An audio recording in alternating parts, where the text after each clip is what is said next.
For years, two things have been true.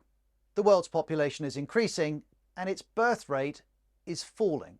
South Korea already had the world's lowest birth rate, but this week new data showed it had fallen further. Japan also recorded a new low. The decline of births is in a state of crisis. I believe we are at a time when we have to take urgent measures. The birth rate is the average number of children that each woman has, and when birth rates are discussed, you'll see this number a lot, 2.1. This is the birth rate needed to maintain population levels. South Korea's not close. Last year, its rate was 0.72. Japan is at 1.26. To put this in context, the EU average is 1.53 and the UK is at 1.49, and that is a record low. In fact, many countries are now below 2.1. Even countries with relatively high birth rates are often at half the birth rate of what they were. And the average person now lives in a country in the world that has a lower than replacement fertility rate. And birth rates matter because they contribute to long-term changes in our populations and the consequences that follow. Low birth rates can cause populations to fall. Japan's is expected to decrease by 30% by 2070, South Korea's to halve by the end of the century. In some countries, including the UK, the situation is different. Populations are projected to increase, mainly because of immigration. But immigration can't counter all the impacts of a low birth rate. There is no quick fix. There is no one fix to population decline or population aging.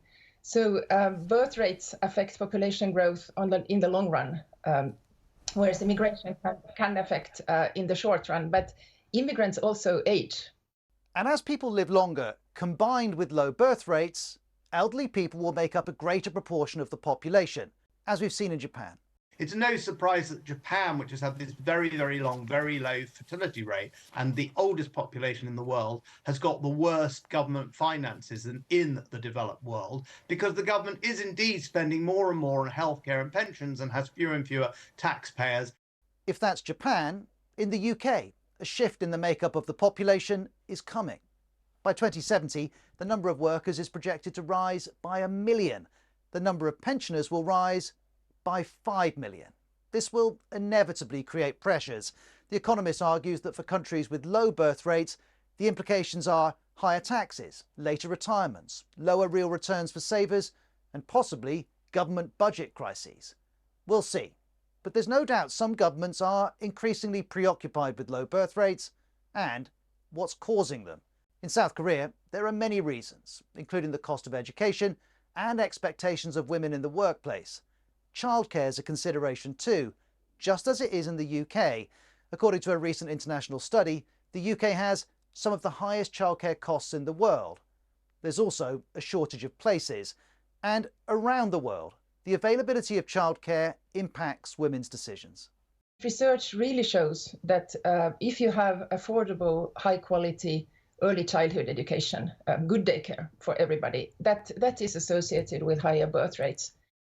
This helps explain what's happening, but by the admission of those who study birth rates, fully explaining what's happening is hard. And it makes responding to low birth rates hard too. It's difficult for policymakers to address the complexity of the cultural reasons why we are not having as many children. What really they have in their arsenal is only economic tools, and it goes well beyond that. It's difficult for policymakers, but some are acting. In South Korea, they tried cash incentives and subsidized healthcare. As we've seen, that didn't work. In France, in January, President Macron talked of demographic rearmament and announced a plan that includes changes to parental leave. Or in Italy, which has one of the lowest birth rates in Europe, Prime Minister Meloni has announced a range of initiatives. But evidence suggests it's very difficult to reverse a falling birth rate. And while some countries try, the global population continues to go up. And the UN highlights two factors to explain this: the gradual increase in human lifespan and high and persistent levels of fertility in some countries.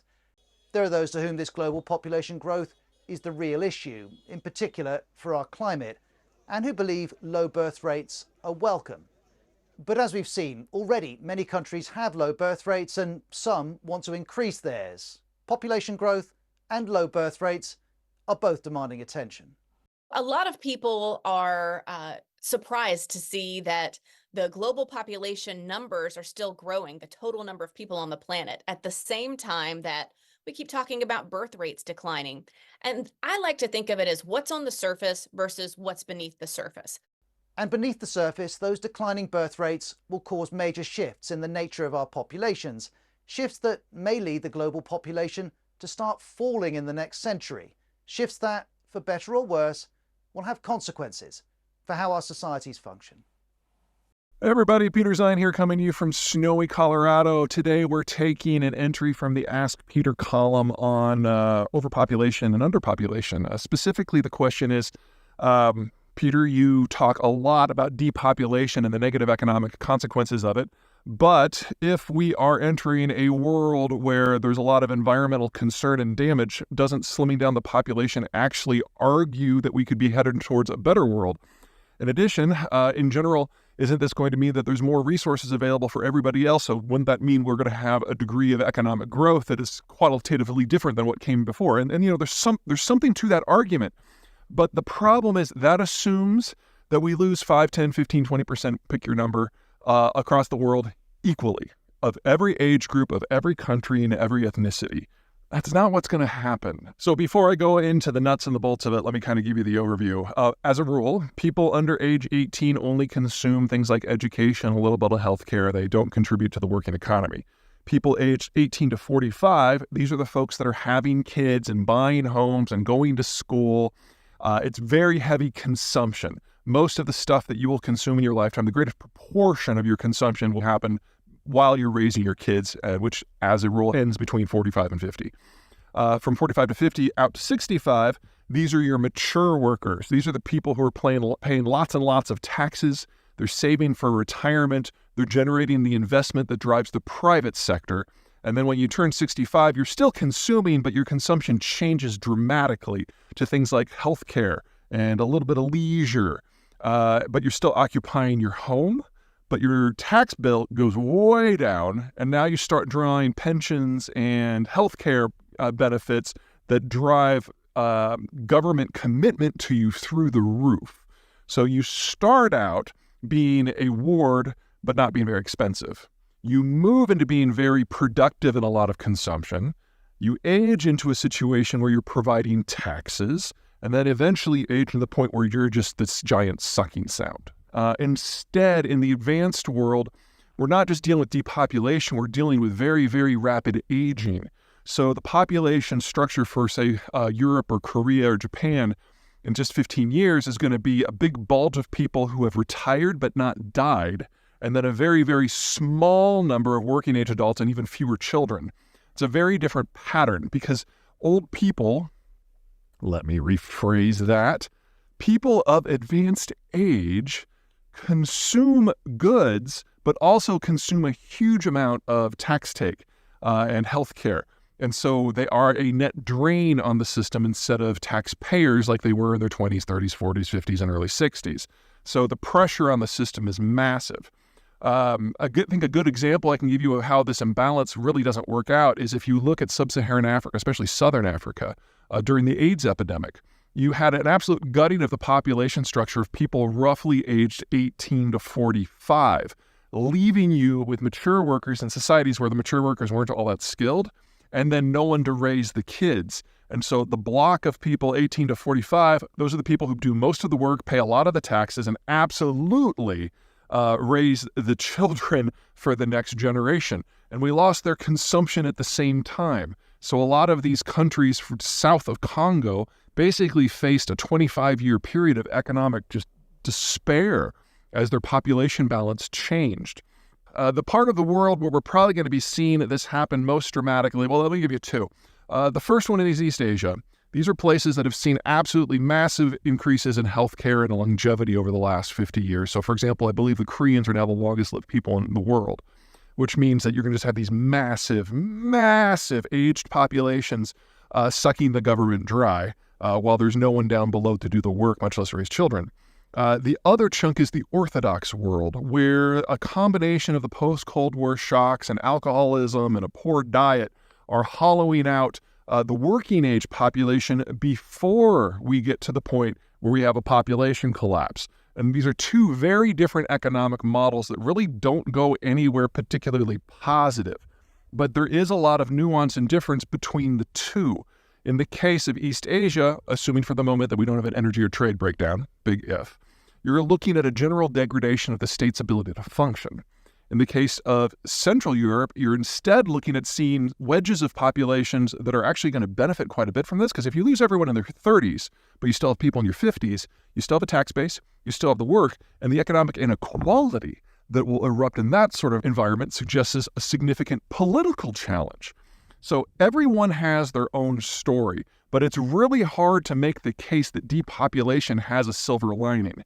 In the environmental case, keep in mind that if people age, they're still consuming. You've just lost the younger generation that can pay the taxes and generate the investment that's necessary to maybe transition to something that isn't based on oil and coal. So there's really no upside here. There are just flavors of downsides.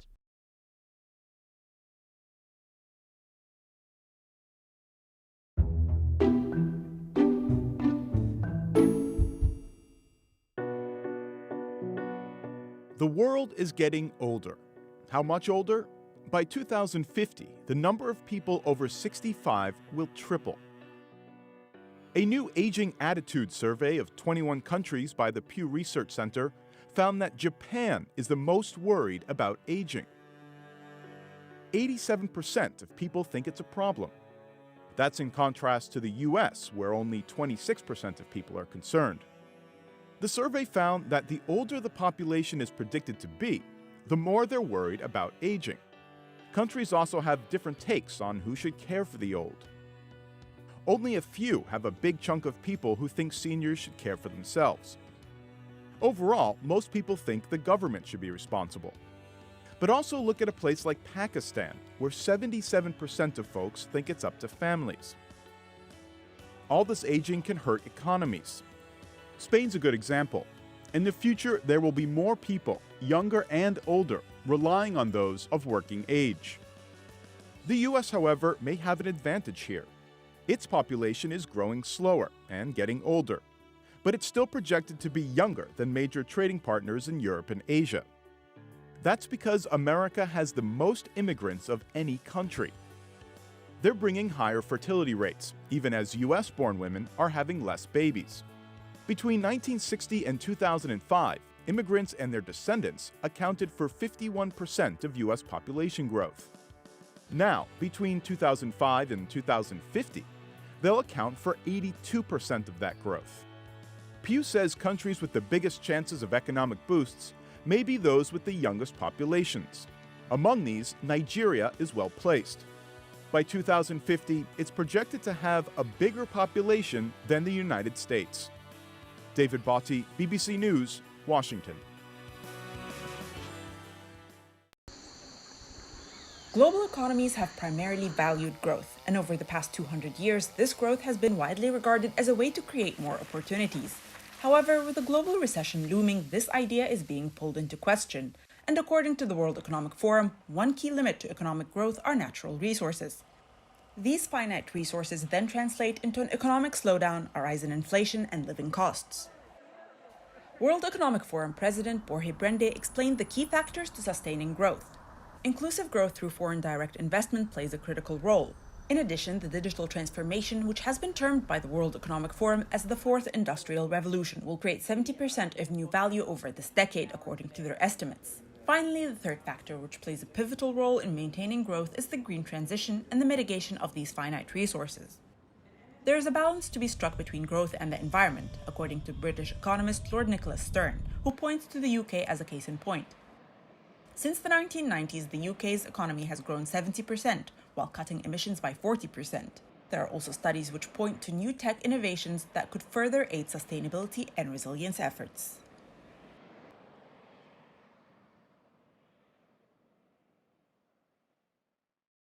In 1950, New York and Tokyo were the only so-called megacities.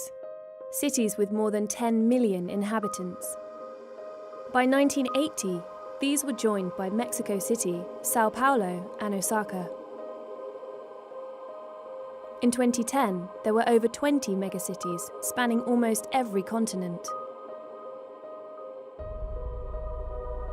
Today, there are 32 megacities.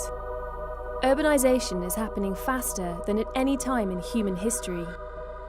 Asia accounts for over half of today's megacities. By 2030, nearly 9% of the world's population will live in 41 megacities. But it's in Africa where some of the most rapid urbanization will take place in the future.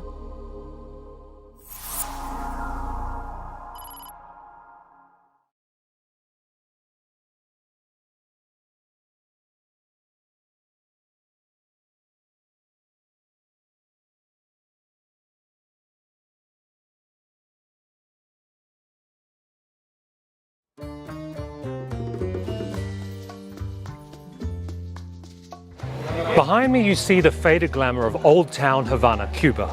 The spectacle of colors, the crumbling facades of colonial buildings, the streets alive with music and people and markets, and of course the classic cars from the late 1950s, which are in themselves a reminder of the complex and challenging history that this country has had with global trade. But if you look at the story of globalization, Cuba is very much at a key part of that.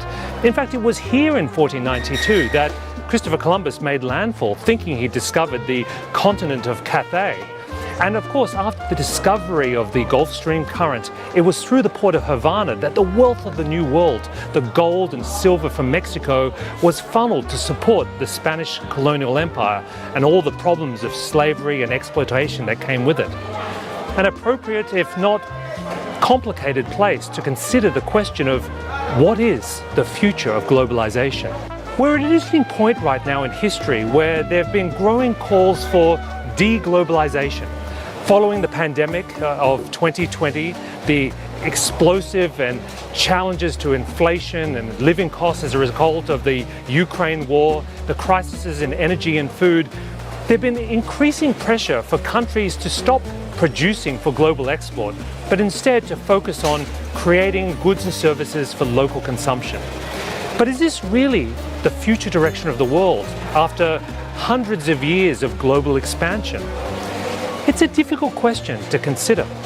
Probably the strongest argument in favor of deglobalization is the importance of resilience, how in a time of uncertainty and unpredictability, we should be building supply chains and production facilities that are less reliant on other countries.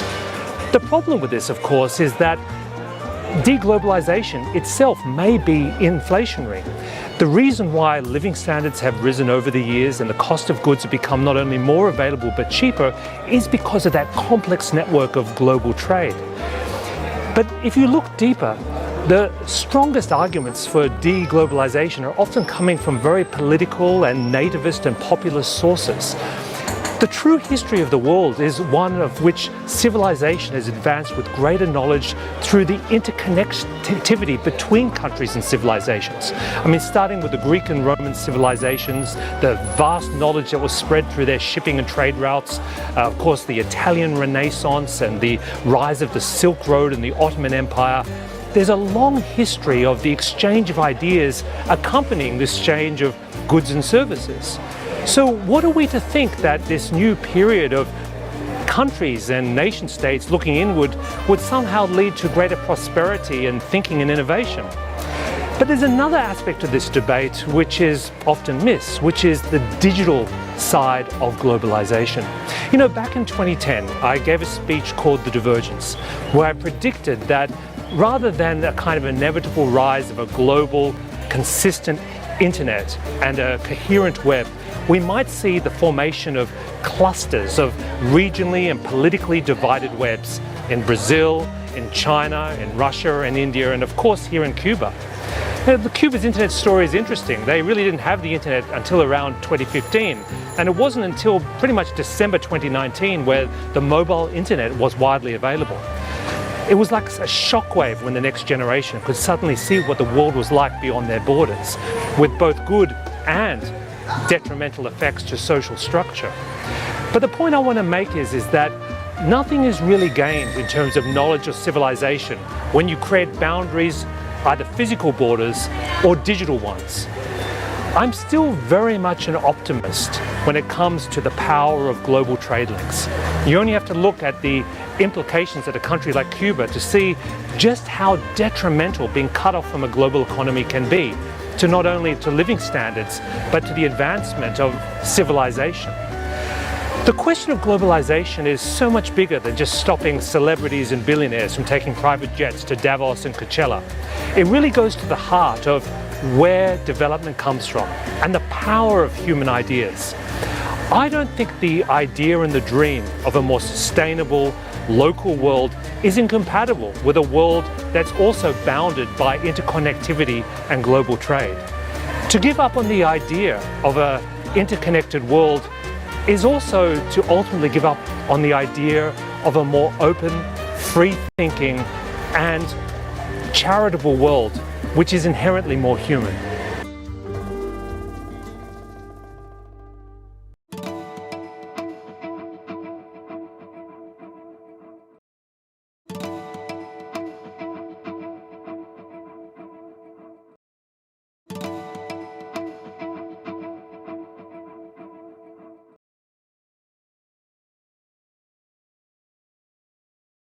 If you looked at it in the 1860 in the United States, the major occupations in the United States were you were either a farm worker, and the second most important was you worked as a maid or a servant or something in somebody's house. By 1900, in 40 years, that had changed dramatically, and people were in factories, working in factories. They were industrial workers. For rural areas had been depopulated. The cities experienced a huge boom in growth. And that caused all sorts of problems. There was the Gilded Age, too much money, too many immigrants, anti-immigrant stuff. The Democratic Party platform of 1896 says we got to prohibit pauper labor from coming in. So all of that's happening in the same sorts of way. Too much wealth, too much inequality, all the same sorts of issues were present. But by 1950, if you looked out that world today, across the industrial world, Europe, United States, et cetera, those people that were in industrial jobs had good jobs, they had reasonable wages, they had unemployment compensation, they had health care, they had pensions, and then sort of beginning in the 1970s, automation began to take those jobs away. Then, of course, the supply chain management, people began to look for the lowest producer. Those jobs went away. And the equilibrium in the 1950s all across the world was sort of left parties that were pro-labor and right parties, varying degrees, that were anti-labor. And it could be multiple party systems like in Italy or in France, or it could be in Germany where there's a left party, CDU, a right party rather, CDU, a left party, SDP, and the FDP in the middle, balancing them out, turning politics one way or the other. Or in the United States, it's the Democrats, the left party and the Republican. But it was stable. But now that's not, that stability's gone. It's hard to find, to put a political party together that's as stable as they were in the 50s. And that's because as the jobs leave, tensions change. And it turns out that the result of that is that it causes political instability, not just here, but Brexit, the British leaving the EU, France, the rise of the National Front, or even the new guy who's come in, he's not a traditional candidate. So instead of left-right, you're getting a lot of center-periphery stuff in the voting, which is kind of what you got in the United States. So yeah, these are unstable times, and I think globalization has generated most of the instability, and nobody has yet figured out the right political or economic solution. And just as in the 1880s, 1890s, immigration is an issue that comes to the fore.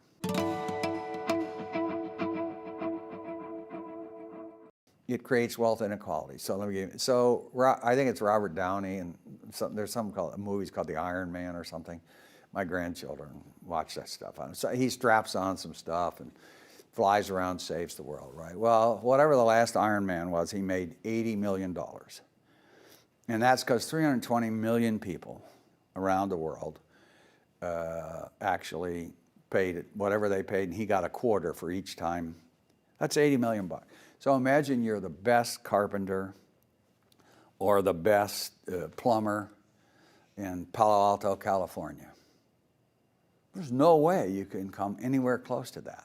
So when you create world markets, there are bigger winners, bigger losers. So inequality comes in, country, you got to deal with it, but it's not easy to solve. It's not easy to solve. And the final problem with it all is, of course, that you can say, God, this globalization has been a wonderful thing. It's brought billions of people out of poverty around the world, and it has. 600 million Chinese are less poor today than they were 30 years ago. But it's hard to run for president of the United States based on, boy, this policy was great for China, but that doesn't win votes. So you still have kind of this global system and local politics. If you look at the world today, what's happening is that we're always thinking about a political solution, but at the same time that's happening, the world of finance and money and business is making decisions. They're not waiting till the US and France and Germany and so on get their act together. They are, as we speak, people making decisions about where X is going to be produced, where's Y. The movement of capital is determining things. So it may be, again, that business moves in these ways, and you either get on board or you don't get on board. Putin was part of the faction that took over in 1982, so he definitely saw his faction rise to power and then fail. Then under Gorbachev, it seemed at that time very exciting. It looked as though there was a real reform. 1 week to the next week, you never quite knew what was happening. His attempts at changing a communist authoritarian system into a sort of social democracy, which is roughly what his idea was, it just wasn't practical. Once you start pulling the system apart, the whole thing collapses. The demographic issue is definitely terminal. Their birth rate collapsed back in the 1980s and has never recovered. So if they pull this off, they will probably not die out until the 2070s to 2080s. If they fail, we're looking at a disintegration of the Russian system within 20 years. Hello and welcome to Frontline for Times Radio with me, Kate Chabot. And this time we're discussing a momentous event in history which 32 years ago ended the Cold War. It is, of course, the collapse of the Soviet Union, described by President Putin as the greatest geopolitical catastrophe of the 20th century. We'll discuss that, among other things, in a moment with geopolitical analyst and author Peter Zeihan and former Moscow correspondent and long-standing leader writer for the Times, Michael Binion. Welcome to both of you. Thank you for joining us on Frontline. Michael, if we could start with you. You were the diplomatic editor at the Times when the Soviet Union collapsed, and you observed it here from the UK. Can you just walk us through the context? I mean, you also reported on the fall and were there when the Berlin Wall fell. Could you just put it all in context for us, if you will? Well, it was really a gradual process with Gorbachev losing control little by little. It started off when of course, the thing that got it going was the coup, where he was overthrown for a brief 3 days. That, in turn, had been sparked by his attempt to give more individual freedom to the various Soviet republics, which caused a lot of upset and agitation. It was especially the Baltic republics, Estonia, Latvia, Lithuania, that had been pushing hard for a further distance from Moscow. And he was overthrown, exiled or kept under house arrest in his villa on the Black Sea. He returned much weakened politically, where Yeltsin had made all the running. Yeltsin had actually faced down the coup plotters, and Yeltsin was then the big power in the land. And then it was quite clear that a lot of the republics were very unhappy about the present situation, Yeltsin particularly, and Russia was agitating for its own separate status, virtually independence. Yeltsin was confirmed as the president pushing for independence of Russia, and then one by one, all the other ones decided they too needed to push for their own independence, particularly Ukraine, of course. The Baltics had already decided to go their own way. And Gorbachev essentially just lost power just like that. And then there was a motion in the Supreme Soviet for the dissolution of the Soviet Union. And without any further ado, it just collapsed, as it were, overnight. And it fell apart into the constituent republics. And Peter, how do you remember the collapse of the Soviet Union? Where were you and how did you react? Well, I definitely wasn't in Moscow. I was in high school. What I've learned in the times, first of all, let me say I agree entirely with that assessment. That is exactly how things went. But from my point of view, taking the long view of history, the real break happened roughly 8 years before, when we had another coup, when the KGB took over the Politburo and we had Andropov come to power.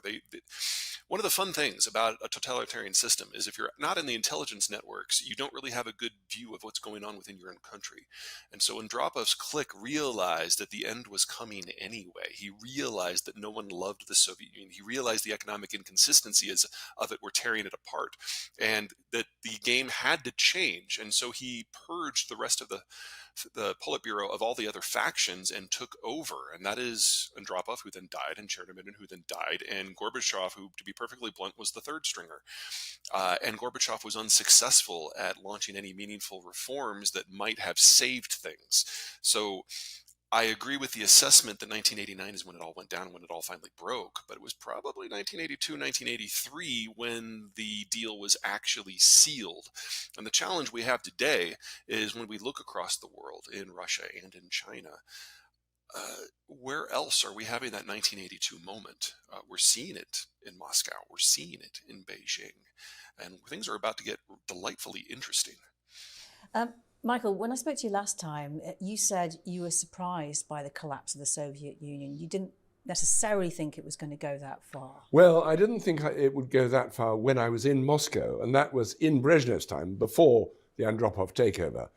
We then had this extraordinary period of old, basically ill, incapable leaders trying to lead a country that was clearly failing economically and failing in almost every other way. The Brezhnev time when I was there was a time of what they called stagnation. I mean, absolutely nothing much was happening politically. Plenty happening around the world, of course, Afghanistan, the Moscow Olympics, all sorts of events. But in terms of the country developing and the economy developing, it was just standing still, not going anywhere. And that's why I didn't think that the system itself would collapse. I just thought either a strongman would come in and it would shake it all up, or I just saw it just sort of limping on forever and ever. But then under Gorbachev, it seemed at that time very exciting. It looked as though there was a real reform.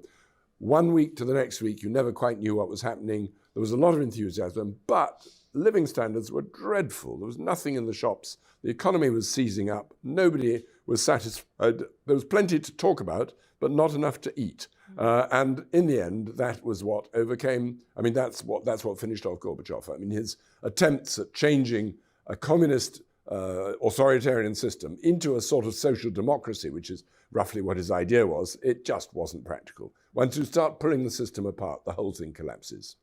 And Peter, I mentioned in the introduction that President Putin views this, the collapse of the Soviet Union, as the greatest geopolitical catastrophe of the 20th century. How do you think this has influenced him and made him the kind of leader he is today?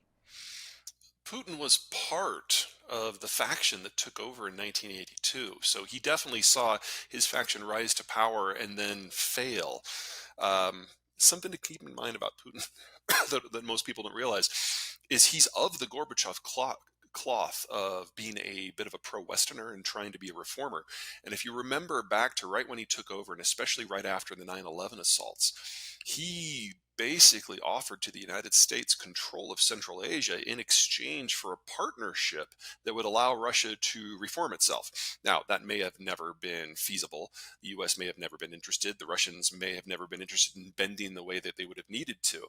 But there was a very real effort in his early years to change the system from the ground up. And when that did not work, he fell back not on Soviet instincts, but pre-Soviet Russian czarist instincts, and that's led to the world that we're in now. And Michael, do you agree with that? I do agree. Yes, completely, absolutely. And in fact, one of the great causes of his resentment is the fact that he did offer the Americans help. He offered them a lot of help over Afghanistan at the time, but he felt they were just dismissive, that they didn't reward Russia. They didn't accept that Russia was still a great power in any way. And he felt his country had been slighted and insulted. And that led to his general feeling that the West would never really accept Russia as a partner. Do you think the West is partly responsible for creating a monster? Well, I wouldn't say responsible, but the West certainly, it was too cavalier in sort of then dismissing Russia as, frankly, a country that we don't need to bother about too much anymore. Of course, the nuclear thing was still extremely important. I mean, the fact that Russia was still formidably armed with nuclear weapons then and is now. I mean, that, of course, is a main consideration. But it was all a question of status and face and the feeling that the Russians somehow had just lost their position in the world. And it's a sort of end of empire feeling, the feeling, who are we now? Peter, Putin was stationed in KGB offices in the Dresden when the Berlin Wall came down. He experienced that powerlessness when he was told by Moscow not to meet the protesters outside with force. Do you think that marked him? Do you think that influenced his career path? I think it certainly did, realizing that all of the tools of the state were not available. But I think a more searing example was his job. His job was to find ways to steal technology from the former West Germany.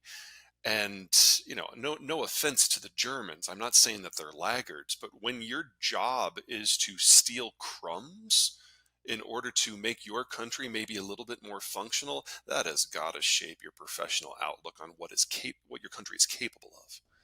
And how did it shape him, do you think? The inferiority complex that the Russians have has always been immense. They've always had a superiority complex based on an inferiority complex. And for Putin personally, his entire career was sublimated within that inferiority complex. And Michael, that inferiority complex, do you think that was really triggered then? We talked about this kind of heyday when he first became president and that he seemed quite open towards the West and offered help. How might the West have actually acted differently if it missed opportunities to build on that potential for closer relations? Well, it's hard to know. I agree very much with Peter. There's a mixture of inferiority complex. I mean, Russians never trust anything their own country or government does. They always think it's not going to work, and usually it doesn't, or it's shoddy, or it's second rate, or they can't do it, or somehow they just aren't smart enough or skilled enough to match up to the West. But when the West points that out, they get very angry and outraged. They sort of feel you're degrading or slighting us. So it's very difficult for the West to know how to respond to that. I mean, if you sort of say, well, here we offer you the hand of friendship and we'll offer you all kind of help in reforming your sclerotic economy or help in trying to overcome a system that is no longer functioning, they sort of resent, interference from outside. They feel, well, we're a big power. We don't need you to tell us what to do. So unlike Eastern Europe, where they welcomed with open arms the help that the West did give them in trying to bring them out of communism into a more functioning system, I think Russia would have found that very difficult to accept, being a big country that it is, with its own sense of history and destiny. So I'm not quite sure how they could have really assuaged Russian pride, but they certainly didn't make much effort to pay any kind of real attention to the Russians after the fall of communism. And the feeling is that they would simply come along with the West and go along with Western ideas. There was a proposal even to invite Russia to join NATO, which it never got very far. Now, yes, it does seem incredible, but the Russians... a very different NATO. Yes. Well, that was why they didn't ask him in the end. They felt that the Russians would certainly swamp it and overwhelm it. And of course, the Eastern members of NATO would never have accepted that. But yeah, I don't really see how the West should or could have done something much more constructive. But the Russians felt that they'd been neglected. Peter, if we can just turn... Sorry, do you want to say something? Yeah, so for the Russians to feel secure, for them to get out of the post-Cold War environment, what they feel they would have needed, not just out of respect, but out of security, you would have had to condemn roughly 120 million people living between NATO and Russia to live according to security norms dictated by Moscow. So even if there was a way we could have lied a little bit better or massaged the ego a little bit more, it was never in the cards to sacrifice Estonia, Latvia, Lithuania, Poland, Slovakia, the Czech Republic, Romania, Bulgaria, not to mention, Ukraine, Georgia, the Caucasus. What the Soviets, what the Russians wanted was all of the security deference they got during the Cold War, but without the military and economic capacity to maintain that themselves. And that was never going to happen. Michael, if we could turn the clocks back to the Gorbachev era, before the collapse, and that point when the relations with the US had warmed. He sought to build bridges with the US, with France, with West Germany and the UK, and was invited to Washington. There was this kind of famous moment when he went on that spontaneous walkabout. What do you think people back home were thinking about that at the time? How did the Soviet Union view that? Well, I think the intellectuals viewed it with great excitement because it led to an intellectual opening. It led to an end of taboos on all sorts of things. I mean, you could start asking questions about Russian history. You could start talking about Stalin in a way that didn't, get you into trouble. It opened all sorts of secrets, and there was a real feeling that they were going to be able to travel to the West. That's the big thing they wanted to do. I mean, it's still very difficult. Even in Gorbachev's time, there wasn't the money and there wasn't the freedom. But there was a real intellectual excitement about that. I don't think people outside the big cities really cared very much. What they wanted was food on the table. They wanted a better standard of living, and they weren't getting it. And what people in the factories wanted was more vodka, because Gorbachev had had this anti-drink campaign, and it had been dreadfully unpopular. That's one of the things people forget. That's one of the things that brought him down, the fact that he tried to stop people drinking vodka. That's incredible to think of it like that, isn't it?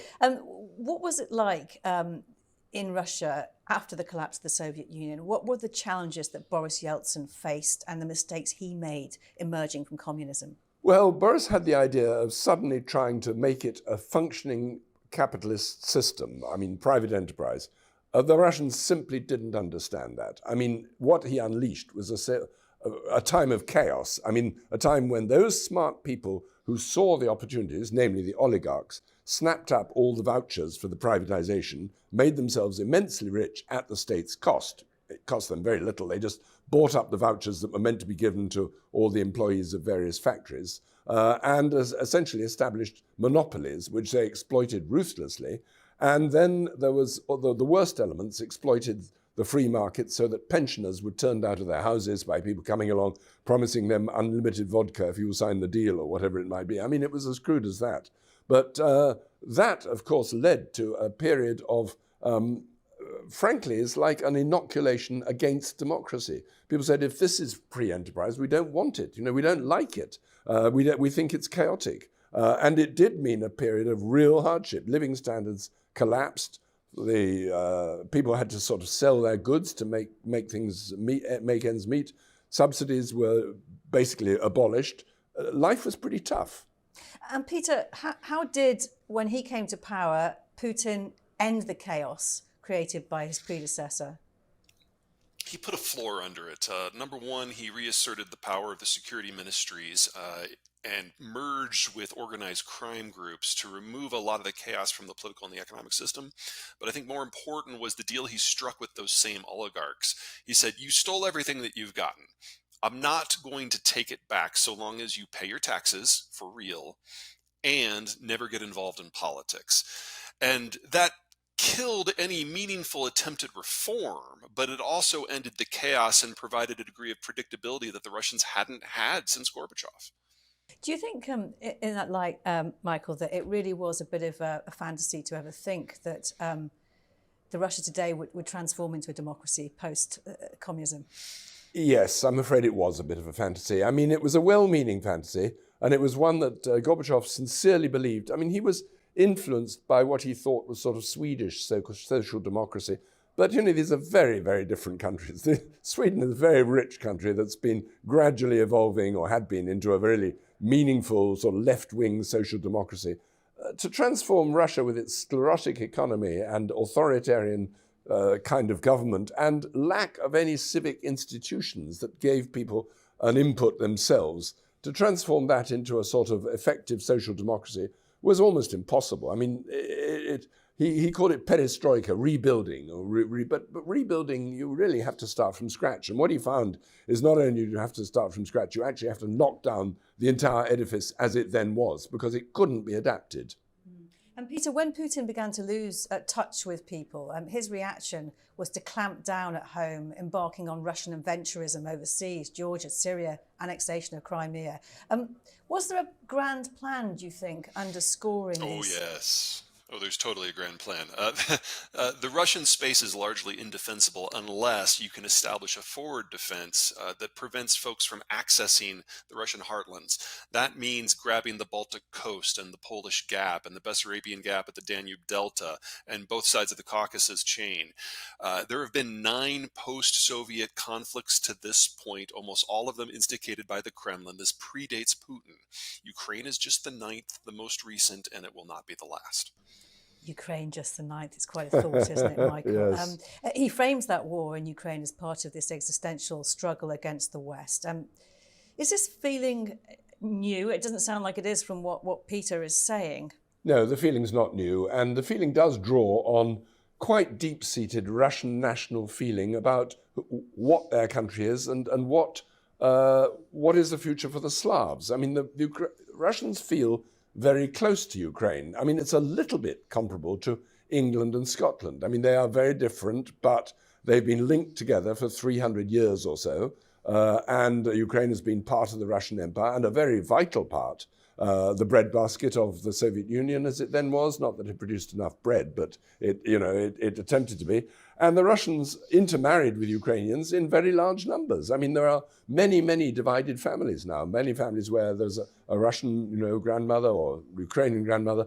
They are very close. And therefore, it's all the more painful that they've had this bitter, bitter conflict. But also, Ukraine has fairly bitter memories of Russia itself, of Russian domination, and particularly the one that most people don't remember in the West was the Great Starvation, the Great Hunger in the 1930s, where the collectivization meant that they simply took all the food from the peasants they accused of hoarding it and let people starve, which was a most catastrophic thing to do. And then the Second World War, Ukraine also suffered tremendously, which actually resulted in quite a number of Ukrainians helping the Nazis, feeling that they wanted to throw off the Russians. That they paid dearly for after the war. And it's still being used today. It's still being used as an excuse, exactly. So there's a history both of closeness and of antagonism. Peter, you largely or partially predicted the war in Ukraine in 2021 in an article that you wrote and discussed some of the existential challenges post-Soviet Russia faces as a nation. Has your assessment changed? No, I'm afraid it hasn't. This is something that we've known has been coming for at least a decade. Russian demographics tell us that the Russian ethnicity is literally dying out. And this is definitely the last century that we will have a Russia in any form. But if they are going to attempt to reestablish that outer crustal defense, they have to do it before they run out of men in their 20s and 30s. So it always had to happen about now. And here we are. Russia, what is the extent, in your view, what is the threat, the existential threat facing Russia, as you say, it will cease to exist? What do you mean by that? The demographic issue is definitely terminal. Their birth rate collapsed back in the 1980s and has never recovered. They've had a death rate that's been higher for their birth rate for about 30 years now, and the population under 20 is minuscule, and the population in their 20s for men is only 8 million. So if they're going to use military tactics in an attempt to build a more defensive perimeter, it has to be now. If they wait 10 years, they won't have the people to try. How do you see that? Oh, I agree entirely. I mean, it was even a problem in Soviet times. And in fact, there were some very sharp American analysts, I remember, who used to come over and look at the population and look at the collapse and look at, it's particularly a collapse of the male population because they were all ruined by alcohol. Yeah, I was going to say, back to the vodka again. It's back to the vodka. I mean, the difference in death rates or age of death between men and women was the greatest in the world. Men were dying at the age of sort of 59 or so, something like that, on average. Industrial accidents, alcohol, all sorts of reasons.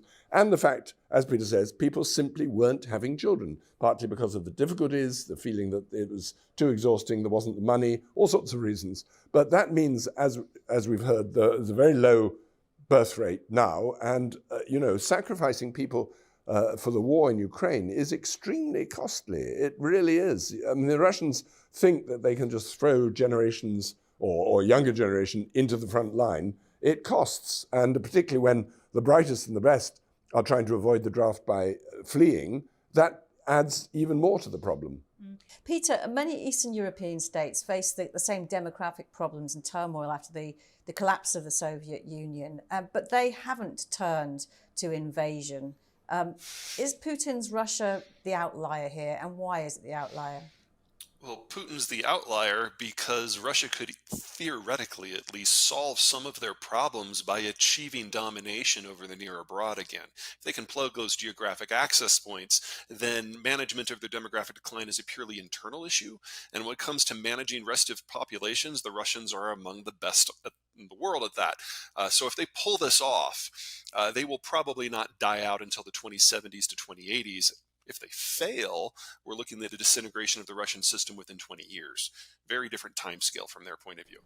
Yes, I agree. And of course, there are pressures on all sides. I mean, Russia has long been quite worried about the security of Siberia. Huge area, hardly any people, just across the border, an enormous nation, China, with lots of people, capable, rich, looking for some of the land in Siberia, or potentially looking. That's been a long-standing fear of Russia. Therefore, they are quite sort of worried about the security of their territory. And then it goes all the way back. I mean, Russian nationalist myths take us right back to the sort of 15th and 16th century, domination by Poland or Lithuania or these other places that kept sweeping into the west of Russia. And of course, Napoleon, Hitler, all that. The threat came from the west, as they always saw it. And they have experienced that. And so there is a certain nationalist paranoia, which informs Russian politics. And Peter, Putin now seems to emerge from what seems to have been a relative period of physical isolation. We've seen him travelling for the first time recently to countries that won't hand him over to the International Criminal Court, like Saudi Arabia, the UAE, and his confidence at his first end-of-year press conference since the full-scale invasion was evident. He's looking like he feels invincible. Yeah, a lot of that is going to be a show because he does the big press conference every year in order to make himself seem like a bit of a man of the people, an old-style czar. But a lot of it is just flat-out miscalculation.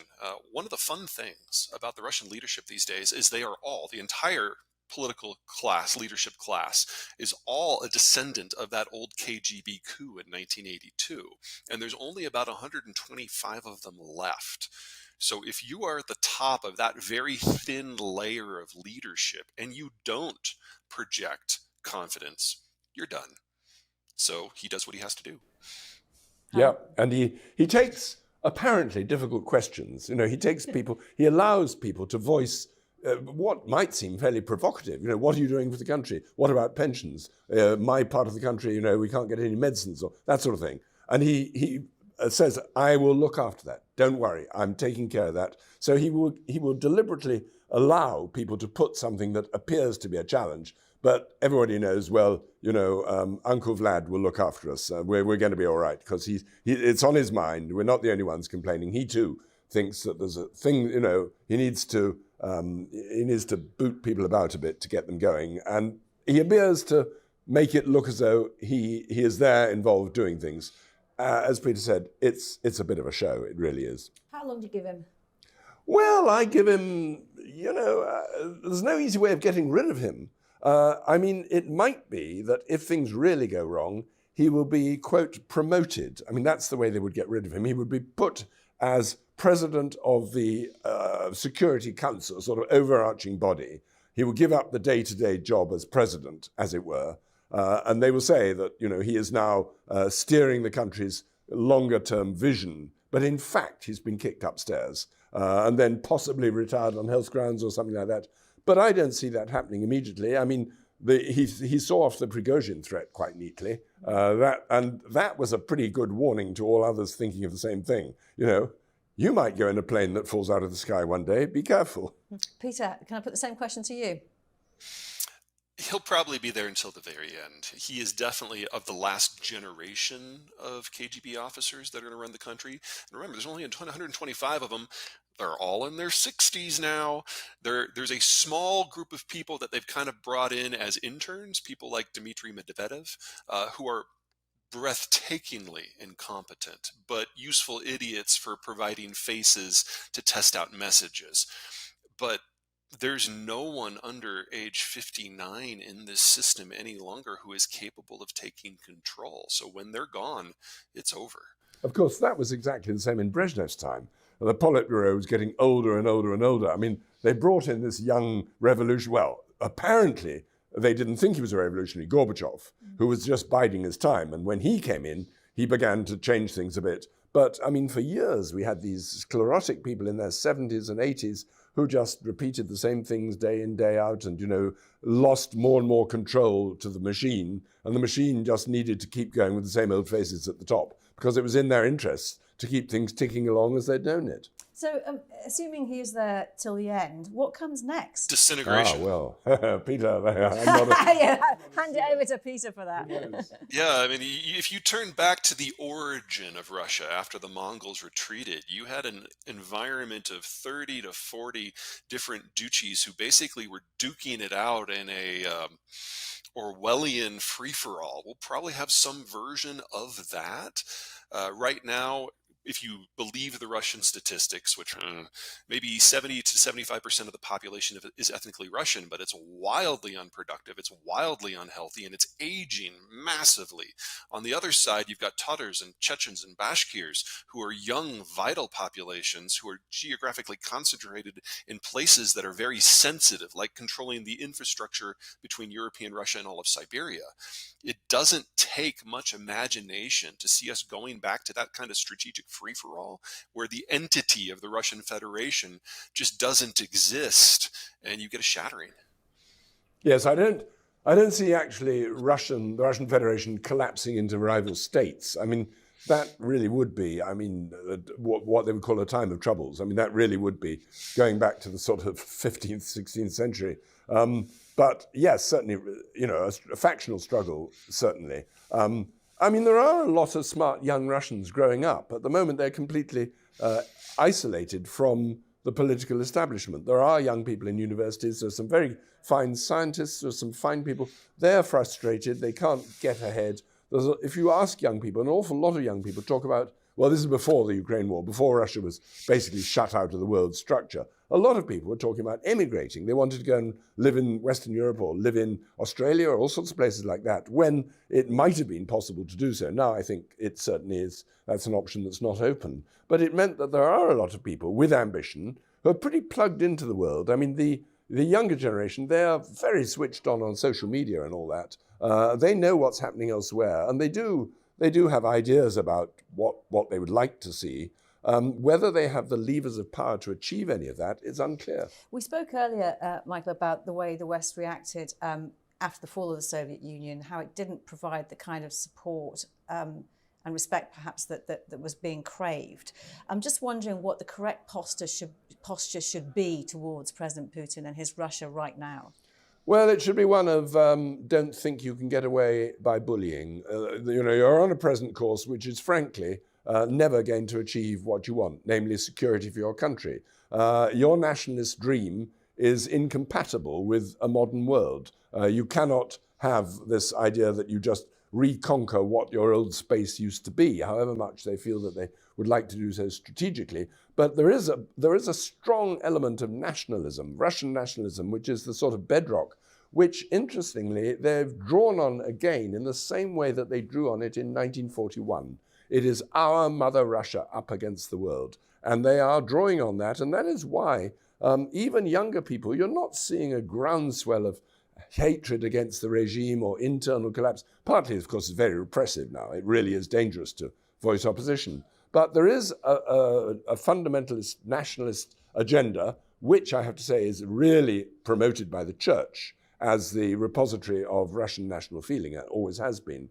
So that is there. I don't see where it will go, and I don't see how the West can usefully do anything except just hold firm and say, this is how we live, you're not going to disrupt it. Peter, our mother Russia against the world.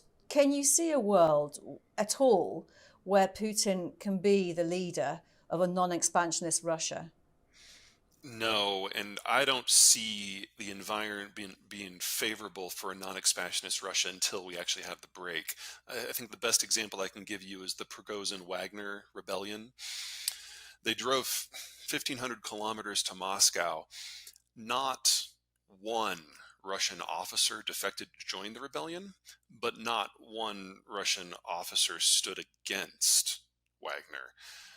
There's no love for the regime. There's no love for the government whatsoever. People are going through the paces. There's no passion there to create something different. That's absolutely true. I mean, that was the greatest challenge of all to Putin when he realized that the Wagner group, Prigozhin, was welcomed with rejoicing in Rostov, the first town they sort of established themselves in, and before they started driving up towards Moscow. And when he realized, that the people were sort of cheering and waving, that must have been a real shock, but it exposed the fact that there was no love for the government at all. If we could just end with a final thought from both of you. I just wonder if you could sort of put this into context. We're talking about the collapse of the Soviet Union. If we're looking ahead to the next year, or perhaps if you want to put a longer time frame on it, what do you predict in terms? Well, I predict something that everybody says I shouldn't say because it's defeatist and it's not right. But I predict that the Ukraine war will come to a stalemate. I think it's almost coming to that now. I predict that Russia cannot really continue the frontline full-scale onslaught anymore, and I predict the Ukrainians can't afford it either. They're not getting the money, they're not getting the weapons, not in sufficient quantities. I predict that China will come along and say, look, you need to end it. You need to declare victory where you are and essentially just stop the fighting where it is now. There will be no peace deal. Neither side trusts each other an inch. The West would not recognize anything like that, but I predict that the fighting may probably simply stop. And then after that, it's absolutely unclear what the Russians would do. Peter? The Russians aren't going to stop because they can't. If the war were to freeze in its current line, they're actually in a significantly worse position, not just diplomatically, but strategically than they were before. They're far more exposed. And if they can't make it to Warsaw and the Danube, they will disintegrate over the next 15 years. So I don't think it matters what the economic pressure is or the diplomatic pressure is from anywhere.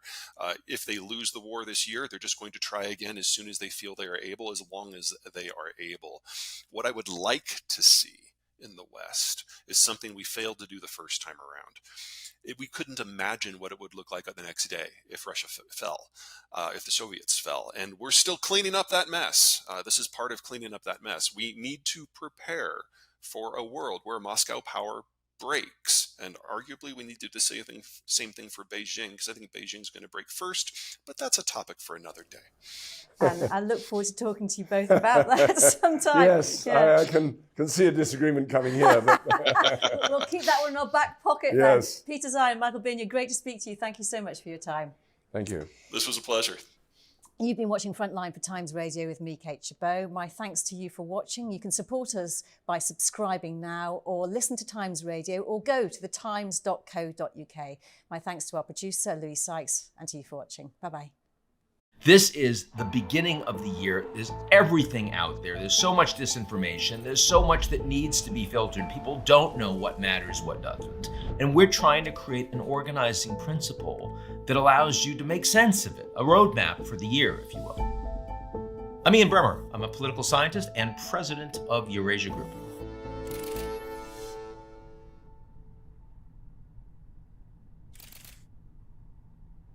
We've been writing this top risk report for, I want to say 15 or 16 years now, and a couple of reasons for it. The first is really to set out in a disciplined way how we're thinking about the biggest concerns and some opportunities in the coming year in a way that we can then come back and see how we did. And have everyone, our own analysts and the public at large, sort of hold us accountable. And it improves our thinking over time to do that. But also because it allows us to talk about the issues as we see them that are important for people to engage in. It's the opposite of responding to the headlines. It's the opposite of the clickbait and the anger-inducing, outrage-inducing algorithmic news. that we all spend way too much time with on a day-to-day basis. And we're trying to create an organizing principle that allows you to make sense of it, a roadmap for the year, if you will. For this year, I go back to our report back in 2012 when we talked about a G0 world. When we first talked about this idea that the balance of power in the world had shifted dramatically away from the institutions and the architecture that was meant to provide some governance and leadership. And that reality meant that we were no longer going to have the United States acting as the global policeman or the architect of global trade or the cheerleader for global values, and that no other country or group of countries were going to be able or willing to fill that void. So this was a period that was coming of geopolitical recession. And it would lead to a lot of conflict. It would lead to a power vacuum. It would lead to the erosion of a lot of the institutions that we had sort of almost taken for granted as we came of age. Now that was 12 years ago. It takes a while for these mechanisms to really play out over the course of a global order. That's really what I was thinking of as we were writing the 2024 top risks. Is we are now in the teeth of the G0. We're in the teeth of a geopolitical recession. And there are major wars and confrontation with no prospects for an effective response, for containment, for useful diplomacy. And indeed, the adversaries in these conflicts don't even share the same basic set of understanding of what they're fighting over, the same basic facts. They say, you're entitled to your own opinion, you're not entitled to your own facts. Well, whoever said that wasn't looking at the geopolitical order in 2024. Everyone thinks they're entitled to their own facts. And that makes it much, much harder to effectively address these risks over the course of the year. The number 10 risk is risky business. It is about culture wars from both left and right, cancel culture from left and right, making it much more difficult for companies that have exposure to the US market to do effective business in both red and blue environments, red and blue states, red and blue constituencies. If you're a corporation, you don't want to spend a lot of time thinking about your political orientation. You want to work with clients and with customers and with employees across the political spectrum. You just want to hire the best people you can find, and you want to sell into the customer networks that are most interested in buying your product, whatever it is. We are in a political environment in the United States where that is becoming increasingly hard to do. Whether you are the CEO of a Fortune 500 corporation or the investor of a major portfolio, or you're the president of an American university, it's just really hard to satisfy these varied constituents. And that is going to get harder, not easier, especially in an election year in 2024. The number 9 risk is El Nino is back. El Nino is a regular occurrence, but now its regularity is occurring against a backdrop of climate change and global warming, which makes it more dangerous. The stresses that come, especially in countries and regions that cannot afford to respond, on the back of massive fiscal outlays and debt with higher interest payments, it makes it really difficult to deal with a sudden, unexpected climate stress. And El Nino in particular is likely to hit countries in Latin America, in southern sub-Saharan Africa, and in the Indo-Pacific, many of whom are going to have a really hard economic time and therefore political time dealing with those expenses, dealing with that crisis response. And what governments need to do is understand that this is not about crisis response. This is about a changing normal. And so therefore, there needs to be money set aside infrastructure capacity built. And as we saw in the COP28 summit in the Emirates, there needs to be a loss and damages fund, which finally the world's countries have agreed to, but they've put virtually no money into it. It's not just a matter of, yeah, we agree we need one. It has to actually have resources behind it. A little bit like we discussed with water stress in 2023, where people continue to say, well, you've got a major drought or you've got massive flooding and we need to respond to that like after the fact in that place. This is something that is going to be an increasing global phenomenon that is part of our global risk environment, has to be addressed as such. The number 8 risk is no room for error. And this fundamentally talks about the global inflation shock that began in 2021. There was some optimism in 2023 that it was coming down significantly, and indeed in many countries faster than had been expected as the world was coming out of the COVID lockdowns.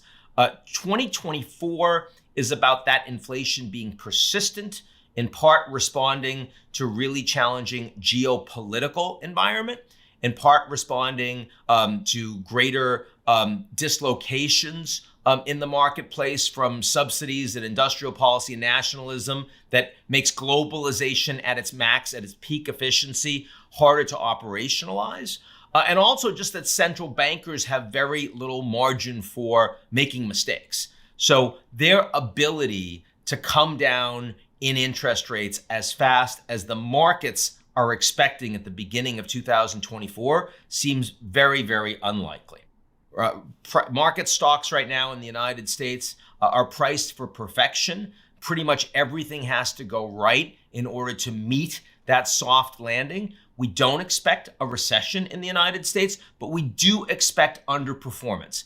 That means that it's going to be a challenge for Biden in 2024, who's kind of counting on this is going to be a good economic story. It's one of the reasons that he has to pivot towards talking about democracy. We'll get to that in a bit. In the United Kingdom, it means the Labour Party is much more likely to get an absolute majority in taking out Sunak and the Conservatives. But this is also a problem for countries that aren't going to have elections. For example, President Tinubu in Nigeria, who's an economic reformer by orientation, but is going to have just less room to get that done given these economic challenges. Lula is going to have a much harder 2024 than he did 2023 for the same reasons in Brazil.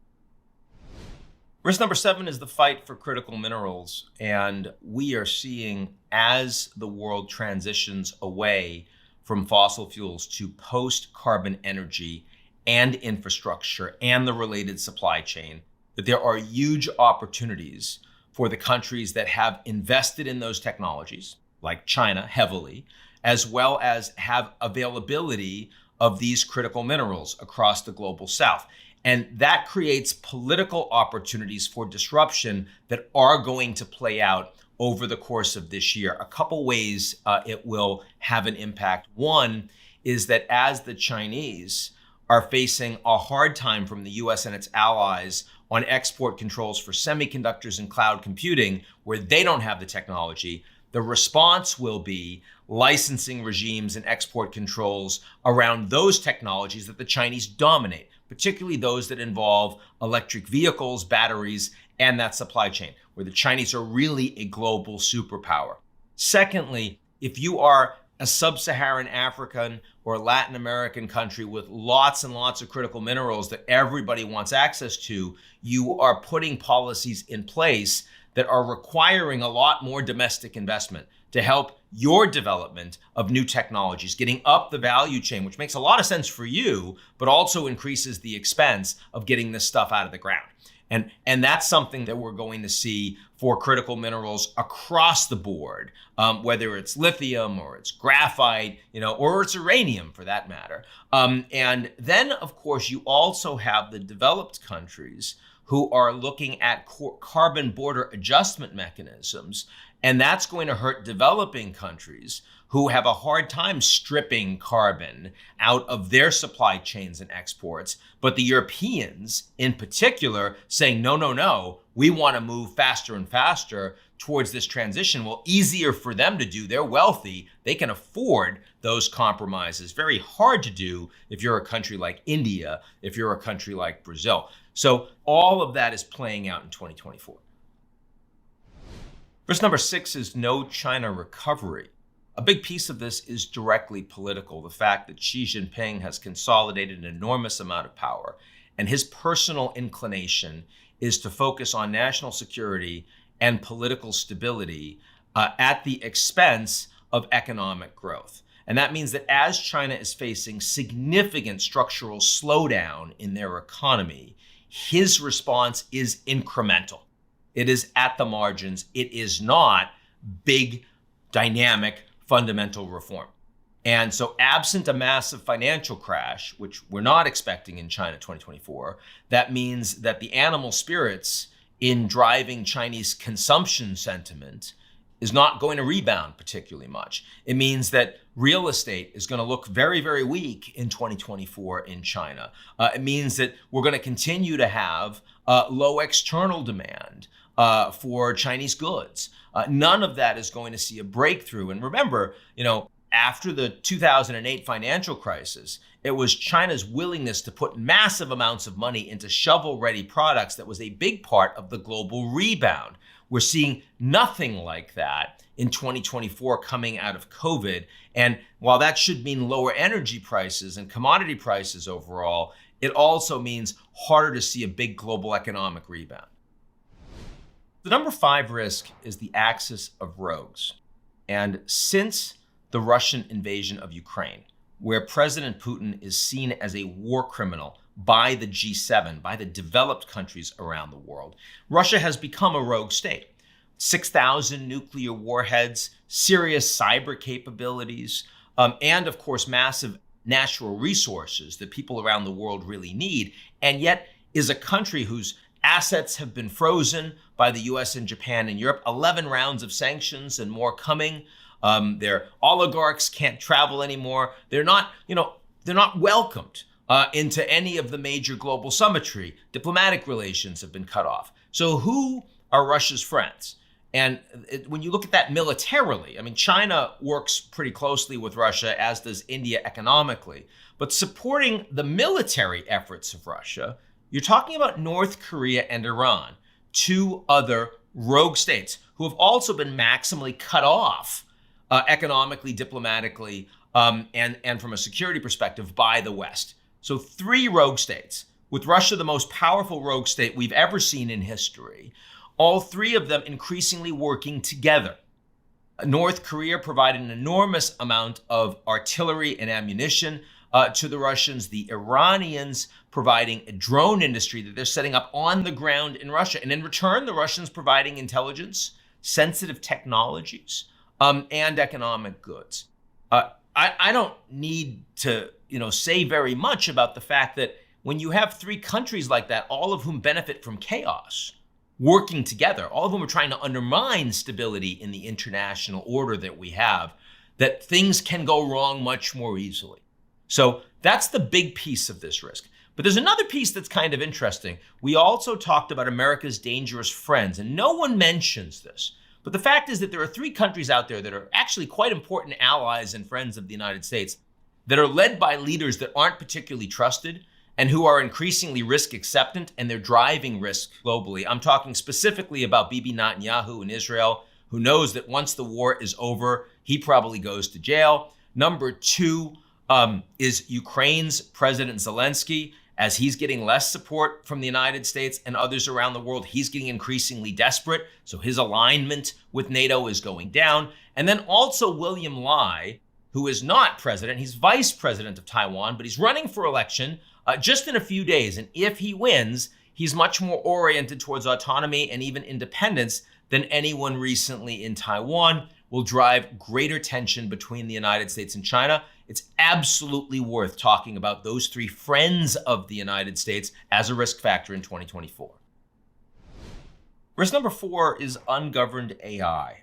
And I want to be clear that I am an AI optimist. I believe that this is unprecedented opportunity to unlock human capital all over the world, drive productivity, drive efficiency, potentially even create a new wave of globalization. That's a very big deal.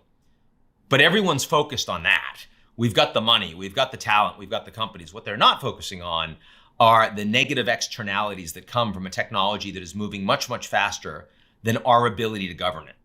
And in 2024, we see that both the politics, which have been very ambitious, but are also trying to share urgency with things like a US election and a couple of major wars and US-China tensions and global climate, it's going to be hard to maintain that urgency absent major crisis. There's a level of inertia that is aligned with that, and the attention is likely to drift after all of the flurry of new institutions that were created in 2023. There's defection that many of the stakeholders on the private sector who are very happy to be involved in governance when it's not impinging on their business models, but as it starts to affect things that are closer to shareholder value, they start saying, not so fast. They start either throwing sand in the gears or saying we're out of the process. And then finally, most importantly, technological speed, that AI is advancing 3 times faster than Moore's Law, which doubled every 18 months. GPT-5, which will come out in the coming months, makes 4 look like a child's toy.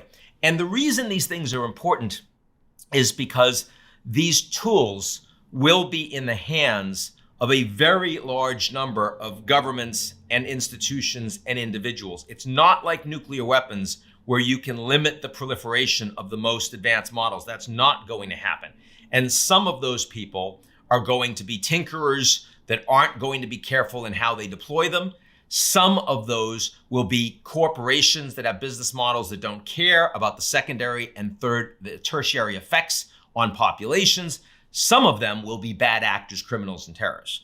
So there's how one can deploy AI for bad, particularly with malware and coding leading to cyber attacks that are far greater than anything we've seen before, also the creation of new weapons. Then you also have AI being used for disinformation at a far greater level and scope than anything we've seen before, at a time when many societies, especially the United States, are very vulnerable to that disinformation. And we don't have any regulatory or governance environment on the near horizon in 2024 that would address effectively either of those two challenges. Risk number 3 is partitioned Ukraine. And that does not mean that we want to see a partitioned Ukraine. I personally fully believe that Ukraine should be able to retake all of their territory. It is unjust that they will not be able to, but that is the reality. And the top risk report deals in reality, not in preferences. And this year, the ability for the Ukrainians to get the military support that they would need to retake the 18% of their territory that Russia still illegally occupies seems virtually impossible to imagine. And indeed, the trajectory of the war between Russia and Ukraine is changing. We've already passed peak NATO and a peak transatlantic alliance. The United States has become much more politicized on this issue and will become much more when former President Trump gets the Republican nomination. We are seeing countries inside Europe with a much harder time providing economic support. Germany, because of difficulties in their budgeting environment. Some countries like Hungary and Italy saying, why are we taking on these costs? It's not as relevant to us. All of that is going to make it much harder. And that will make President Zelensky much more vulnerable, much more desperate at a time when Putin feels like all he needs to do is wait for the US 2024 election and for everyone else to just get tired. Putin's strength here is his patience, his ability to ensure that the Russian people can outlast and take the pain that democracies would not. And I want to also say that this does not mean that Russia's going to win. Russia will still be a rogue state. They'll be dealing with an expanded NATO with a lot more territory that is NATO, like Finland, than they had before they invaded Ukraine, either in 2014 or then in 2022. Their assets will still be frozen. The sanctions will still be on. So that conflict is still going to be there, but Russia will be able to essentially split Ukraine in two. And what we'll be debating is exactly where those lines of partition are and how much core Ukraine will still be vulnerable to further Russian attack. The only way to avoid the latter is if the West can ensure that Ukraine has hard and fast security guarantees, meaning relatively short-term coming into NATO, and EU integration. And there is still a window for that in 2024, but that window is fast narrowing. Middle East on the brink is risk number 2, not a risk that the world or Eurasia Group was expecting back in 2023.